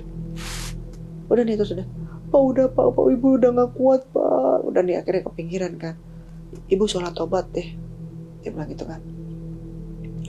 Terus tapi memang nggak ada dia ngerasa dia nggak ada dosa-dosa banget, jadi nggak ada hidayah, berat untuk masuk sholat tobat. Jadi masih ada sama Tuhan aja masih ada gengsi, kan gila ya. Udah aja gitu pasrah sama Allah, ya Allah saya memang berdosa, ya Allah saya mohon ampunanmu, ya Allah ampuni saya gitu. Ini masih ada gengsi di depan Allah aja, ada gengsi, masih memikirin martabat. Allah nggak butuh martabat lu, beneran deh, nggak butuh kayak begituan istilahnya gitu kan. Lu masih pikirin martabat di hadapan manusia, gimana gitu kan, dan bangga akan kepilotan mantunya itu. Maaf ya, bukan saya meremehkan pilot atau merendahkan, enggak, cuman ibu ini keterlaluan gitu loh. Nah terus udah gitu mungkin jangan dia pernah punya mantan pacar pilot kayaknya ya, terus obsesinya tidak tercapai, akhirnya ke anaknya, jadi anaknya harus punya suami pilot gitu kali ya, aneh. Nah terus udah nih kembali lagi kita cerita, suruh sholat tobat kan. Bu, bapaknya mah fine aja gitu kan. Bu, bapak juga tahu bapak punya salah, bapak juga sebelum berangkat bapak sholat tobat, bapak kira ibu juga ngelakuin itu. Nggak mungkin bapak nyuruh ibu udah gede gitu kan. Terus ya udah memang kita salah bu, bagaimana caranya itu adalah kebenaran, tapi kita salah, kita membunuh gitu kan. Ya tapi berantem tuh di situ depan Ka'bah. Ya, tapi kan bapak bilang gitu kan, kita kan begini kan juga demi anak kita, demi masa depan anak kita, demi nama baik kita, demi baik anak kita, demi baik keturunan kita semua. Ibu kan seorang ini Pak, seorang pemimpin pengajian di situ. Ibu kan juga harus terpandang Pak, terhormat, biar makan dah tuh terpandang terhormat di hadapan manusia, begitu, gitu kan. Gimana kalau mereka tahu sedangkan ibu kan ibu pemimpin pengajian Pak, rumah kita tempat pengajian. Guys ada yang ketinggalan. Jadi setelah kejadian itu udah banyak yang jarang sholat ngaji di rumahnya dia. Padahal nggak ada gosip apapun, mungkin energi kali ya guys. Jadi udah banyak yang jarang ngaji di situ. Tadi terlewat. Nah, oke kita lanjut lagi. Nah terus begitu gimana Pak? Dia bilang gitu kan ya. Ibu kan ngelakuin ini kan juga untuk demi nama baik pengajian ibu. Ibu kan juga Bu RT di situ. Ibunya keberatan status duniawi. Terus iya bu, bapak tahu. Tapi kalau di hadapan Allah nggak kepake bu, itu bu. Silakan ibu di duniawi kayak begitu, tapi di hadapan Allah nggak kepake. Udah aja tobat, minta ampun, kita salah, kita dosa. Kayak bapak bu. Akhirnya bapak nggak ngerasain apa-apa bu. Bapak cuma ngerasa penyesalan aja bu. Oh jadi bapak nyesal nikahin anak bapak sama pilot? Malah berantem tuh akhirnya. Jadi bapak nyesal. Lihat anak kita sekarang tuh, lihat anak kita kaya. Wah, anak kita coba terpandang. Anak kita jadi orang sugih hebat segala macam. Ibu. Terus udah gitu, udah bapaknya diem kan akhirnya. Malu soalnya depan Ka'bah. Orang depan Ka'bah berhubung aja, ya Allah ampuni saya ya Allah, berdoa yang baik-baik ya Allah. Dia bukan berantem. Nah, udah nih. Terus udah terserah ibu. Bapak udah nyaranin bahwa ibu selalu taubat. Terserah ibu deh. Capek itu si bapak. Kita lagi ibadah di sini, bapak pengen fokus. Udah dilepas sih ibu. Ibaratnya bapak udah masa bodoh. Lo mau nyungsep kayak, lo mau terbang kayak, lo mau kayang kayak, ibarat kata lo mau lihat bayi itu Ka'bah bentuknya jadi bayi gede begitu kayak, bodoh amat. Bapak udah berpikiran kayak gitu kan. Terus udah gitu akhirnya udah nih si bapak lagi ibadah, si ibu udah diem aja nunduk kayak begini, kagak mau ngeliat Ka'bah nih, diem merem nggak tahu merem berdoa atau enggak, dia nggak tahu. Saat itu si ibunya ketika udah habis tawaf menjalankan semua ibadah, pulanglah ke hotel. Ya, diem-dieman tuh masih berantem dari tadi di Ka'bah. Di hotel kan capek si bapak tuh, pengen istirahat lah, tidur sebentar karena kan nanti kan mau sholat jamaah lagi, sebentar aja bangsa, sejam 2 jam gitu kan, ngurusin pinggang, ngurusin kaki lah begitu. Pas lagi si ibu tuh Si bapak lagi melakukan itu, si ibu tiduran kan, terus tiba-tiba duduk, lagi tidur duduk, bengong gitu, serem loh. Sudah mau kesenyum loh deh. Pak, itu anak siapa ya pak? Oh guys, di kamar. Lah si bapak takut dong. Si bapak bilang, kamu nih. Terus gini, Pak itu anak siapa ya pak? Gitu kan. Terus dia gitu, tuh pak ada anak tuh pak, tapi kali ini gak teriak-teriak. Mereka kayak gila gitu, lebih cenderung gila. Itu anak siapa ya pak? Tuh pak, ngeliatin mbak. Gitu ngomongnya, ngeliatin pak, ngeliatin ibu tuh pak, ngeliatin. Tuh disenyum gitu kan. Istighfar bu, di sini cuma kita berdua doang. Bapak mau istirahat, capek. Bapak mau ngelonjorin aja kaki sebentar. Nanti kan kita mau jamaah lagi gitu kan. Itu pak, anak bayi. Tuh pak, ada anak siapa ya pak? Kita salah masuk kamar kali pak. Gitu kata, salah masuk kamar. Terus ini kamar kita bu. Bapak malah ngamuk. Bapak masa gak ngeliat situ ada anak kecil? Ya si bapak emang gak ngeliat kan. Terus ya udah biarin aja dia tidur. Kayak bapak kesel aja, ikutan gila aja gitu kan. Ya udah deh, biarin dia tidur. Terus ibu mau gendong pak. Terus udah deh, gak usah bu, udah. Nangis histeris, wah, tiba-tiba nangis histeris. Wah, teriak-teriakan, wah, pokoknya segala macam kayak gitu kan. Teriak-teriakan dia. Ibu mau gendong pak, ibu mau gendong. Ya apa yang mau digendong, kagak ada bayi kata si bapak. Terus bu sadar, bu istighfar, bu salawat, wah semua disebutin dah. Terus udah gitu, nggak ada bu, nggak ada bayi. Akhirnya si bapak nggak bisa nanganin sendiri kan. Dipanggil lah ustadz keluar. Mau nggak mau, suka nggak suka, malu nggak malu, bapak harus keluar dan minta pertolongan. Karena kalau bapak sendirian udah nggak bisa. Ibu udah membutuhkan pertolongan, gitu kan. Terus akhirnya udah nih, keluarlah dia. Pak Ustadz tolong, panggilkan dia. Terus diceritain sama bapak kan, pas ketika menuju ke kamar itu kan, Pak Ustadz tolong Pak Ustadz. Sampai di kamar gue cerita gitu kan, apa yang kejadian gitu, dia ngeliat anak kecil gini. Astagfirullahaladzim, kata Pak Ustadz gitu kan. Bu dikasih pengertian ya. Ibu dikasih pengertian pelan-pelan. Apa yang ibu lihat secara agama lah, ujangan secara agama dikasih Tuhan. Karena si ibu ini belum cerita nih ke Ustadz ini nih, belum cerita. Nah terus udah gitu marah dia, ngamuk. Emang nganggap saya gila katanya. Lah emang lo gila kan, dalam hati kan. Emang nganggap saya gila. Tadi saya itu ada tuh lagi ngeliatin saya tuh. Terus ngeliat ke saya tuh ketawa Pak Ustadz gitu. Lah makin saksi makin banyak kan. Pak Ustadz yang Pak Ustadz kan bawa istrinya tuh. Istrinya ikut juga umroh kan. Si istrinya yang ngelukin si ibu segala macam gitu. Terus yang ngawang si Pak Ustadznya kadang ke ibunya Nanda, kadang ke bapaknya Nanda gitu kan. Dan meyakinkan si ibunya bahwa itu tidak ada anak kecil atau siapapun, nggak ada, cuma kalian berdua doang di kamar dengan ujangan agama gitu kan, dengan dalil-dalil kagak kena kata ibu tuh. Terus udah akhirnya dikasih air doa sama Pak Ustadz. Pak udah Pak Ustadz, air jam-jam didoain sama dia, dikasih air doa. Pak mungkin ibu kecapean, belum cerita tuh si suaminya si ibu itu kan, mungkin ibu kecapean atau kangen sama anaknya Pak. Iya Pak Ustadz, tapi nunduk aja gitu kan. Pokoknya kan si bapak tahu cerita kebenarannya bukan itu. Terus udah Pak, insya Allah nih tenang nih, kalau ibu tidur biarin aja. Iya Pak, seandainya memang nggak bisa jamaah, nanti kita berangkat bareng, nggak usah Pak, nggak apa-apa, bapak temenin ibu aja. Makin horor kata si bapak. Bapak suruh milih mendingan di sholat jamaah keluar. Ya Pak, kata Pak, ngomong ke Pak Ustadz, saya ikut aja deh jamaah keluar, dia bilang gitu. Ini juga nih rese juga si bapak ya, dia takut ngadepin istrinya.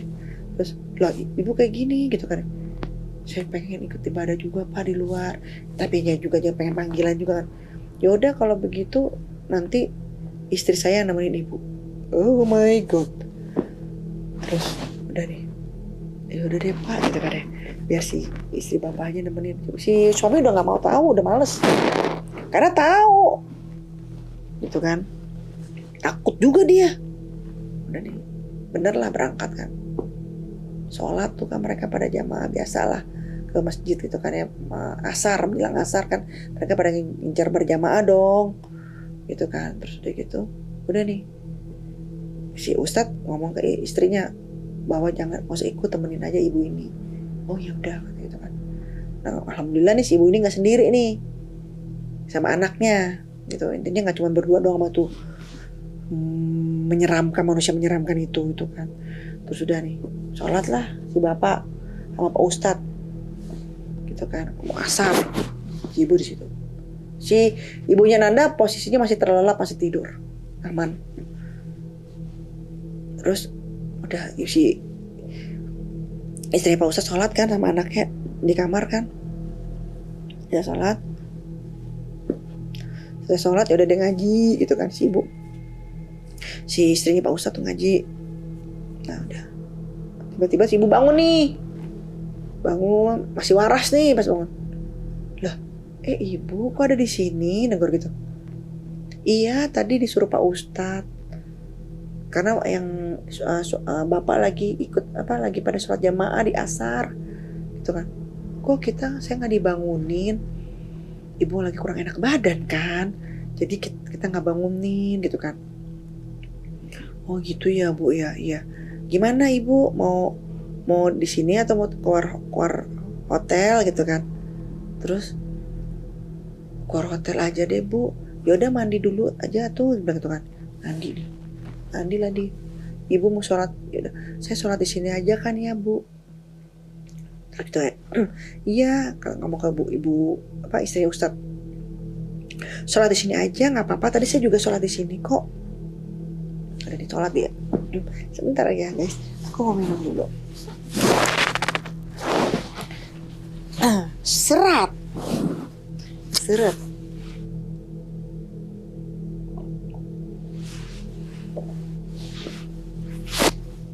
Akhirnya minum dulu kan tuh. Terus gitu, minum dulu. Terus udah rapi-rapi, udah sholat gitu. Kalau ibu mau dapat sholat maghrib ya udah yuk kita jalan gitu kan. Kita penting asar kan udah sholat. Keluarlah dia ke hotel. Si ibu fine aja, udah aman. Dia ngubungin suaminya, Pak ini saya sama istrinya Pak ini gitu kan. Dan saya udah keluar hotel gitu. Ini gimana Pak? Terus pulangnya janjian ya Pak di pintu nomor sekian gitu. Karena saya sholat di pintu ini Pak gitu kan. Janjian nih ceritanya nih si Ustazah itu, si istrinya Pak Ustadz sama Pak Ustadz. Udah kata Pak Ustadz, ibu sama dia dulu aja jangan dilepas gitu kan, takut hilang bagaimana. Ya udah Pak gitu kan, udah nih. Bener udah gitu kan. Terus udah gitu sholat nih. Pas sholat kan nunggu maghrib tuh, duduk kan, nunggu maghrib, nggak lama kemudian maghrib, sholat aman tuh, belum ada apa-apa. Nah mau sholat isya kan, nunggu isya kan jaraknya nggak begitu jauh tuh antara maghrib ke isya gitu kan. Udah nih lagi duduk gitu, tiba-tiba tuh si ibu diri lari. Nah jauh dari situ emang ada anak kecil goyang-goyang gitu kepalanya. Itu anak orang kayak orang gila kan, goyang-goyangin kepalanya. Terus udah gitu, ini bayi kan gitu, digoyang-goyangin kepalanya, mau dibanting tuh. Terus akhirnya ya udah kan berebutan bayi kan akhirnya. Jadi si ibu Nanda mau ambil tuh bayi, si ibu yang punya anak itu juga, ini mau ngapain anak saya mau diapain gitu kan. Terus dianggap orang gila kan. Nah, si ustaznya dia bingung kan, rame deh di situ. Jadi tontonan kan, dianggap nih si ibu ini gila, orang gila yang umroh. Anak orang mau ditarik-tarik kepalanya gitu kan. Akhirnya si ibu ustazah ini ngasih pengertian kan bahwa ya mau nggak mau akhirnya ustazah ini kayak berbohong bahwa anaknya baru meninggal. Ya habis gimana? Mau cerita apa gitu kan?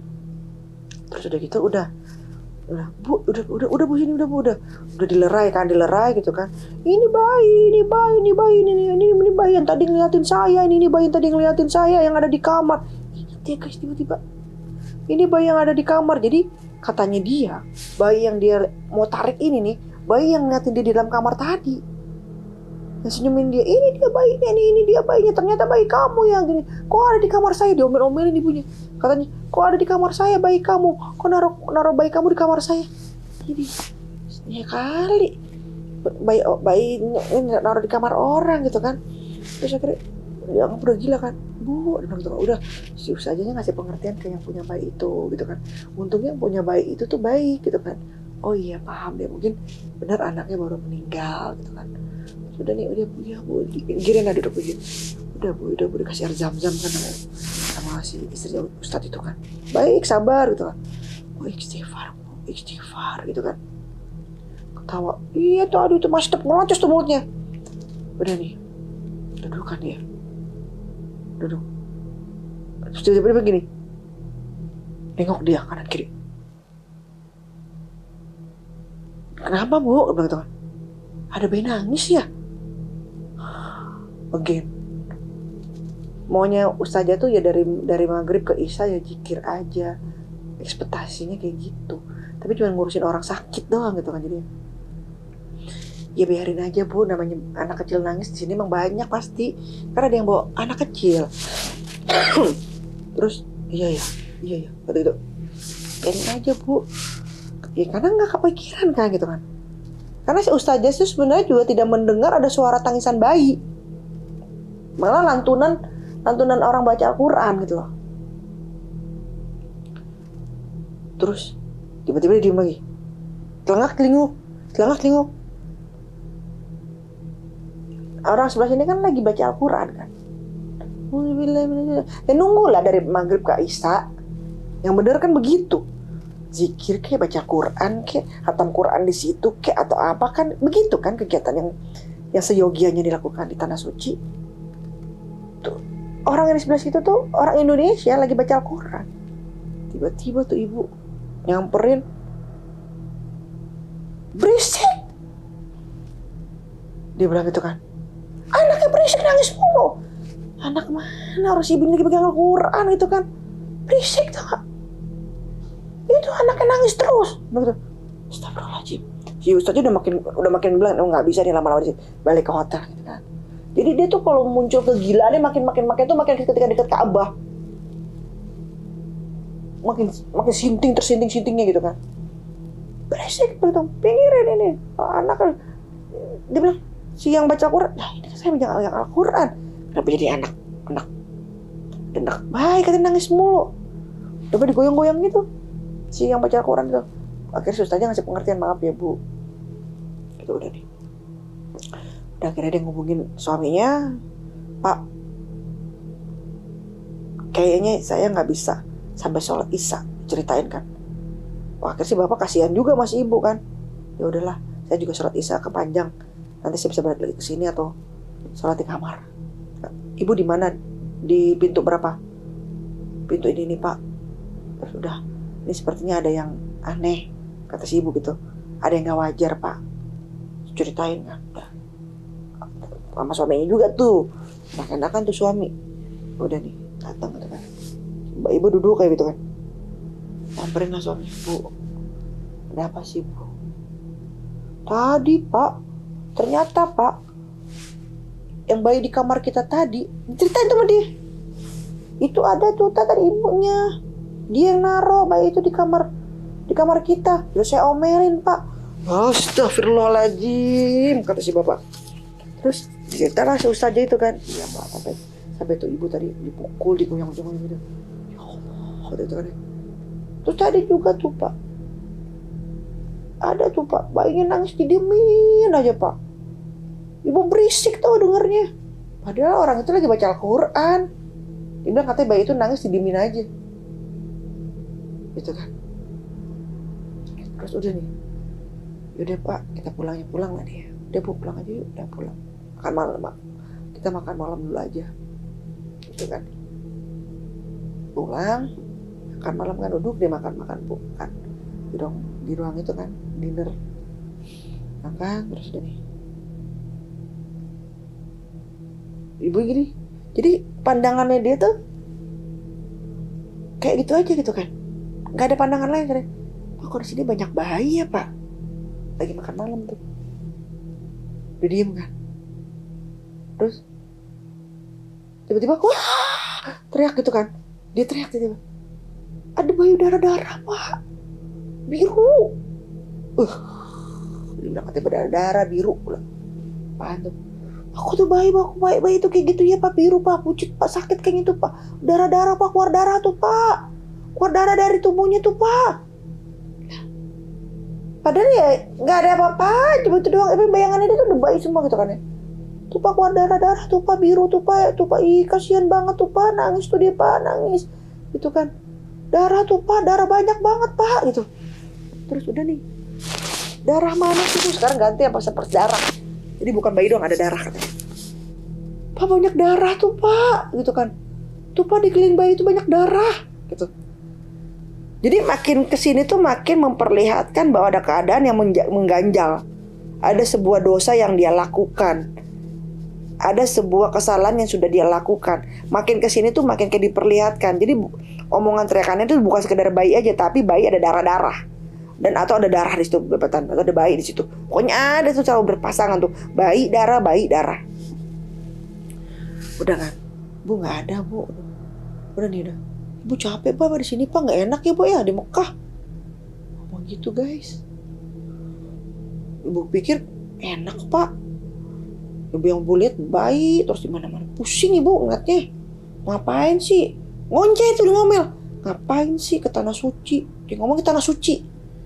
Ke Mekah, umroh, bawa bayi, kayak nggak bisa tempat hari lain aja. Marah tuh dia.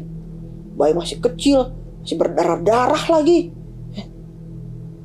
Mana tuh bayi biru warnanya, kayak kecekek, sakit, aja deh, kayak gitu. Dibawa-bawa ke sini. Ngapain? Kalau mau ya bayi masih mending kalau bayinya sehat ya Pak.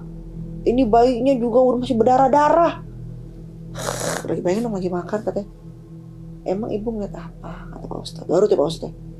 Bayi berdarah-darah Pak Ustadz. Ngapain dibawa-bawa? Sono tuh tadi saya lihat juga lihat bayi berdarah-darah di pinggir jalan kayak begitu. Banyak ya Pak Ustadz ya di Mekah bayi berdarah-darah ya. Ya apa sih bayi berdarah-darah? Banyak ya Pak Ustadz ya. Kenapa ya Pak Ustadz ya? Sekarang di Mekah kok banyak bayi berdarah-darah tuh. Oh ibu ngeliatnya begitu. Akhirnya diladenin Pak Ustadz. Biar tahu nih, biar cerita. Iya tadi saya sepanjang jalan ini saya ngeliat di pinggiran bayi pada darah. Bayi di jalan-jalan Pak Ustadz. Lumuran tuh darah tuh. Ini tuh masih ada tuh Pak Ustadz. Kayak apa sih? Kayak ari-ari gitu. Kok gak dibersihin nih Pak Ustadz ya? Terus Pak Ustadz pakai diem kan. Terus apa lagi yang ibu lihat? Digituin. Sekarang udah dikorek aja sama Pak Ustadz. Apa lagi yang ibu lihat?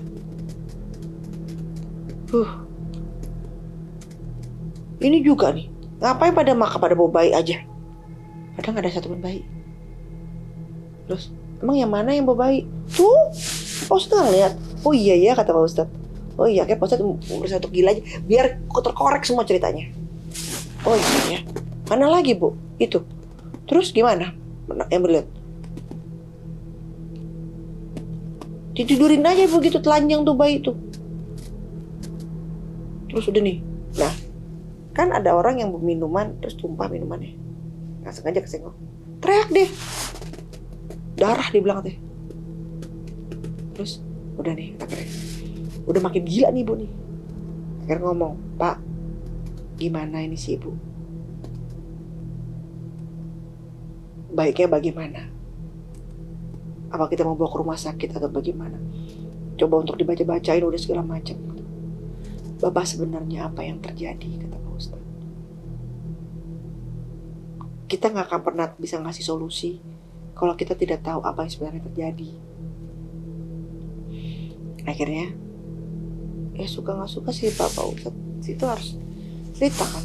Cerita lah si bapak suaminya itu. Saya minta ampun Pak Ustadz. Saya juga salah. Pokoknya si bapaknya mah mengaku dosanya itu. Ceritain lah kronologinya bahwa si ibu ini nyuruh anaknya ngegugurin kandungan, aborsi 4 bulan, kehamilan karena untuk si ini sampai operasi keperawanan juga untuk ngebohongin si pilotnya itu. Pokoknya demi semata-mata itu semua. Sedangkan ibu tuh di rumahnya itu adalah ibu-ibu pengajian yang rumahnya selalu dipakai buat pengajian, pemimpin lah, dihormatin. Wah, pokoknya diceritain lah semua, terpandang segala macam gitu kan. Nah, akhirnya tuh bayi juga dalam keadaan hidup di perutnya tuh dipaksa keluar, akhirnya sampai mati itu kan bayi kan. Terus udah nih, terus dikuburinnya di mana si ibu tuh nggak tahu ya, karena udah tinggalin aja begitu. Ibu tuh nggak mau tahu, ibu tuh ibaratnya sama sekali nggak mau nyentuh gitu loh, ibaratnya gitu kan, nggak mau pusing, terima beres, udah beres semuanya gitu. Diceritain lah kronologi semuanya, dan sampai diceritain bahwa si ibu ini pas mau berangkat belum sholat tobat, dan karena dia masih beranggapan bahwa kita nggak berdosa kok pak, selalu bilangnya seperti itu. Langsung lemes dong, astagfirullahaladzim. Sama istri juga lemes, astagfirullah. Jadi bukan karena bapak pernah ada kehilangan siapa yang meninggal gitu, nggak ada Pak Ustaz. Ini cerita asli. Sebenarnya saya malu, cuman saya udah mengakukan dosa, saya kan di hadapan Allah. Tapi si ibu sama sekali nggak mau, karena masih beranggapan bahwa dia tidak berdosa, karena dia melakukan ini untuk yang terbaik untuk anaknya. Berarti dia menjadikan anak itu adalah Tuhannya. Dia bilang gitu. Saya nggak paham bahasanya. Dia bilang gitu kan. Cuman saya udah nggak tahu lagi Pak Ustaz, saya harus bagaimana sebagai suami. Rasanya saya pengen cerai. Si bapak ngucap gitu. Saya udah nggak sanggup lagi Pak Ustaz. Ya, terserah orang mau bilang saya salah, saya dosa atau bagaimana. Cuma saya punya hak Pak Ustaz untuk meneruskan kehidupan saya. Ya untuk apa kalau seorang istri tidak bisa diajak berjalan bersama dengan saya, dengan ketetapan pilihan pemikirannya Pak Ustaz. Sabar Pak, gitu. Udah nih, kita lihat besok. Kalau sampai besok terjadi dan ibu nggak konsentrasi, ya bapak harus ngambil pilihan, gitu kan. Kalau saya udah kepikirin kok Pak Ustaz, kalau sampai kayak begini lagi, kita milih dipulangkan aja ke Indonesia. Oh bapak pilihannya seperti itu. Saya ada pilihan lagi untuk mungkin biar ibu ditemanin para jemaah-jemaah yang lain. Jadi jangan sendirian bapak sama saya kita pindah kamar atau bagaimana. Gak usah Pak Ustadz, ini gak akan selesai. Udah pulangkan aja ibu. Karena kalau saya rasa semakin ibu di sini semakin jadi. Ya karena ibu sendiri tidak mau tobat, tidak mau melakukan sholat tobat. Gitu. Oke, itu pilihan bapak. Besok udah istirahat, ibu istirahat ya udah. Ya, bapak udah geli banget masih ibu udah mau cerai kan, dia udah bilang saya pulang dari sini kalau dia masih seperti itu tidak mau nurut dengan saya akan cerai Pak Ustaz. Bilang gitu kan, ya walaupun ya udah keadaannya udah harus kayak gitu katanya dia. Pulanglah dia. Akhirnya besok pagi subuh kan, setelah subuh si bapak tuh udah masa bodoh kan, dia mau sholat, dia mau ibadah. Andai pun nanti saya harus pulang, tapi setidaknya saya suatu bulan sholat. Kalau si bapak mah udah pasrah lah, udahlah gitu loh. Terus udah nih, ketemu Pak Ustadz di bawah. Pak, bapak sholat subuh ibu di mana? Kamar, dia tidur. Enggak bapak bangunin? Enggak Pak Ustadz. Udah gitu, lebih aman dia tidur. Karena kalau turun juga, bapak udah gedek lah ibaratnya. Terus sholatlah mereka. Pas sholat subuh selesai baliklah, sarapan dong, breakfast. Udah Pak, kata Pak Ustadz, jemput ibu aja dulu sarapan di sini. Iya Pak, saya mau ke kamar. Udah ke kamar. Pas di kamar nggak ada si ibu. Kaget kan, tengok. Kayak di kamar mandi, di mana? Nggak ada si ibu. Terus udah nih, ke bawah kan dia langsung naik lift lagi ke bawah, langsung lari kan. Dia bilang, Pak istri saya nggak ada. Wah kaget dong. Aduh, bayangin dong, kita ibaratnya di negara orang, ada orang yang pergi nggak bilang, dan kita nggak tahu harus kemana. Paling iya kalau dia bawa ini, dilalanya dia nggak bawa, dia nggak bawa petunjuk yang tas itu, paspor segala macam dia nggak bawa, masih ada di kamar. Makin panik dong, bingung. Kita mau nyari pakai via apa? Ibu bawa telepon nggak? Ada Pak di kamar lagi di charge. Emang tadi pagi subuh yang saya nge-charge saya. Jadi ibu nggak bawa handphone? Tidak bawa Pak. Aduh, udah di PR nih sih.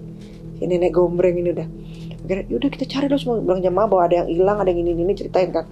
Cuma bikin malu aja tuh orang. Keluar kan nyari dekat sudut sekeliling-keliling gitu. Ya kan Mekah gede ya, gitu kan. Terus udah gitu akhirnya pas bapak jalan gitu kan, dia jadi berdoa, mau si bapak Ustadz berdoa, ya Allah, terus tolong ampuni gitu ya. Setidaknya maksudnya memang itu memang harus tanggungan yang harus dia terima gitu kan ya. Dia ada urusan pribadi dengan engkau secara pribadi, minimal ditemuin lah si ibu itu agar bisa bertemu lagi dengan keluarganya dan bisa dibawa pulang dari rumahmu ini ya Allah gitu kan. Dia masih dengan keangkuhan, kesombongan si Ustadz doa gitu aja, si bapak juga gitu kan. Akhirnya guys ketemu, tau gak lagi ngapain dia, lagi di pojokan gitu ya, lagi kayak diamanin gitu, lagi diamanin sama petugas apa sih di Mekah. Kan ada kerumunan kayak begitu kan, kerumunan kayak gitu. Disamperin dong sama Pak Ustadz. Pak, coba Pak kita ke sana. Itu kok udah kayak rame-rame tuh Pak, kata Pak Ustadz. Takutnya ibu Pak. Aduh, si bapak udah lemas kan. Katanya kan dia terpandang tuh, gila-gila tuh terpandang, ya kan, bahwa dia tuh di Jakarta itu adalah orang terpandang, orang yang disegani, dihormatin dengan kekayaannya dia, dengan kayak wah pokoknya terpandang. Di situ dibuat tidak terpandang. Terus deh, ya Allah, dibuat malu, dibuat kayak gak punya arti. Kesitulah si Pak Ustadz sama si bapak. Ternyata apa? Si ibu tuh lagi diamanin karena habis apa? Jadi ada kayak tumpukan apa sih itu namanya, kayak tumpukan kayak apa? Bukan tumpukan, maaf, tasbih gitu ya. Ada tasbih. Jadi ada orang jualan. Nah, bayangan si ibu itu adalah kayak lap atau gimana, dan dipukul-pukulin ke tuh anak kecil. Karena si ibu ngeliat bahwa tuh anak kecil tuh darah semua. Kan ada anak kecil gitu ya, balita lah. Dilihat tuh anak-anak tuh darah semua. Jadi pikirannya si ibu, dia ngambil lap itu untuk ngelap darah ke anak balita tersebut. Padahal sebenarnya yang diambil adalah tasbih. Dia pukul-pukulin itu anak. Ya sakit lah, karena tasbih itu kan ya biji-biji yang lumayan kencang, kalau muka ya berasa juga gitu kan. Jadi kan kayak buat kerusuhan gitu. Nah dilihat ini jamaah gitu kan, makanya diamanin dulu. Karena polisi-polisi di sana tuh guys biasalah menemukan hal yang aneh-aneh kayak gitu. Kayak ya mungkin kita nggak tahu apa yang dia lakuin, ada dosa apa gitu kan. Makanya juga nggak langsung di sidang umum MPR gitu kan, karena omongannya itu kayak orang tidak wajar gitu. Cuman akhirnya polisi tersebut menyarankan bahwa dipulangkan saja ke Indonesia karena udah membahayakan. Bukan hanya membahayakan dirinya katanya, tapi membahayakan pada orang-orang sekelilingnya gitu loh. Ya contohnya anak kecil itu dipukulin pakai tasbih, sininya mukanya. Ya ngamuk lah orang tuanya. Sampai luka-luka tuh anak. Dikejar-kejar, dipegangin. Nah si ibunya tuh memang lagi belanja kan, lagi beli apa. Si ibu tuh ngeliat langsung diambil tasbih, dipukul-pukul. Dan dia gak ngerasa berdosa, dia gak ngerasa bersalah. Dia cuma bilang, itu banyak darah di badannya, banyak darah, saya elap. Elap apa gitu kan. Ini tasbih mau dipukul-pukulin, ya nangis lah tuh. Anaknya luka kenceng, wah kenceng, ternyata kenceng pukulannya. Akhirnya singkat cerita nih guys, diputuskan bahwa harus balik ke Indonesia karena nggak mungkin lagi dilanjutkan umroh ini. Si bapak dan si ibu dia ambil keputusan untuk pulang di Indonesia, dipulangkan ke Indonesia karena sudah membuat tidak aman bagi orang lain, bukan hanya dirinya saja. Sampai ada suatu korban anak kecil tersebut dipukulin pakai tasbih, dan tasbihnya itu yang tasbih yang besar gitu ya. Dan pada akhirnya ya adalah memar kecil yang digaplokin begitu pakai tasbih kenceng gitu kan, ke mukanya, ke matanya segala macam gitu kan. Udah ada korban yang seperti itu. Untungnya dia nggak minta tanggung jawab karena memahami lah kondisi di sana itu seperti itu gitu kan. Udah diceritain bahwa ibu itu keluar segala macam. dipulangkan gitu kan, nah sampai di Jakarta gitu ya, yang Pak Ustadz dengar bahwa si ibu tersebut masuk rumah sakit jiwa. Jadi udah nggak ada tuh hal-hal terpandang dia sebagai ini hilang, karena dia kekeh bahwa dia tidak melakukan sholat bertobat, tidak mau, karena dia melakukan ini bukan dosa gitu. Jadi egonya dia, udah akhirnya dia masuk rumah sakit jiwa guys, masuk rumah sakit jiwa. Ya anaknya Cinanda tetap bersama suaminya itu gitu loh. Yang cuma si ibunya doang kan yang masih sombong di depan Allah. Nah, gitu ceritanya. Nah, semoga aja cerita malam ini bisa dijadikan pelajaran nih untuk sahabat-sahabat di rumah, bahwa sehebat-hebatnya karir kita ya, sekaya-kayanya kamu di dunia, sepangkat-pangkat tingginya kamu di dunia, itu di hadapan Allah nggak ada apa-apanya, bukan suatu ukuran, nggak gitu. Konsep hidup tuh nggak kayak gitu loh. Kita tuh mungkin dipandang hebat oleh manusia, tapi kalau ketika Allah tidak meridhoi akan pandangan itu dan Allah merasa kamu hebat di depan saya juga, nggak ada nilainya. Apa yang kamu miliki, mau emas kamu dari ujung kaki ke ujung kepala juga berantakan, karena gigi kamu emas juga berlian, kamu dipandang hebat, cuman kamu ada sikap atau perilaku yang sangat tidak disukai di depan Allah, tuh nggak ada, hilang, gitu aja. Nah itu semoga cerita yang malam ini bisa jadikan pembelajaran buat sahabat-sahabat di rumah. Ambil baiknya, buruknya dibuang aja. Saya juga mohon maaf ya, saya dapat cerita dari seorang sahabat Feni Rama yang tidak mau disebutkan ceritanya, tidak mau disebutkan namanya, pekerjaannya juga tidak mau, dan siapa dia di posisi situ juga tidak mau gitu kan. Cuman dia ada sebuah panggilan dia untuk menceritakan semata-mata untuk menjadikan pembelajaran untuk semua, bukan untuk maksudnya dia mau menjelekkan, tidak ada. Karena memang kan tadi kan saya tidak menyebutkan nama A, B, C, D, F, G, tidak menyebutkan gitu ya. Oke, jangan lupa di like, subscribe, komen, dan share sebanyak-banyaknya biar apa yang bermanfaat bisa sampai. Oke, salam bahagia, sehat selalu, banyak-banyak berdoa. Assalamualaikum warahmatullahi wabarakatuh.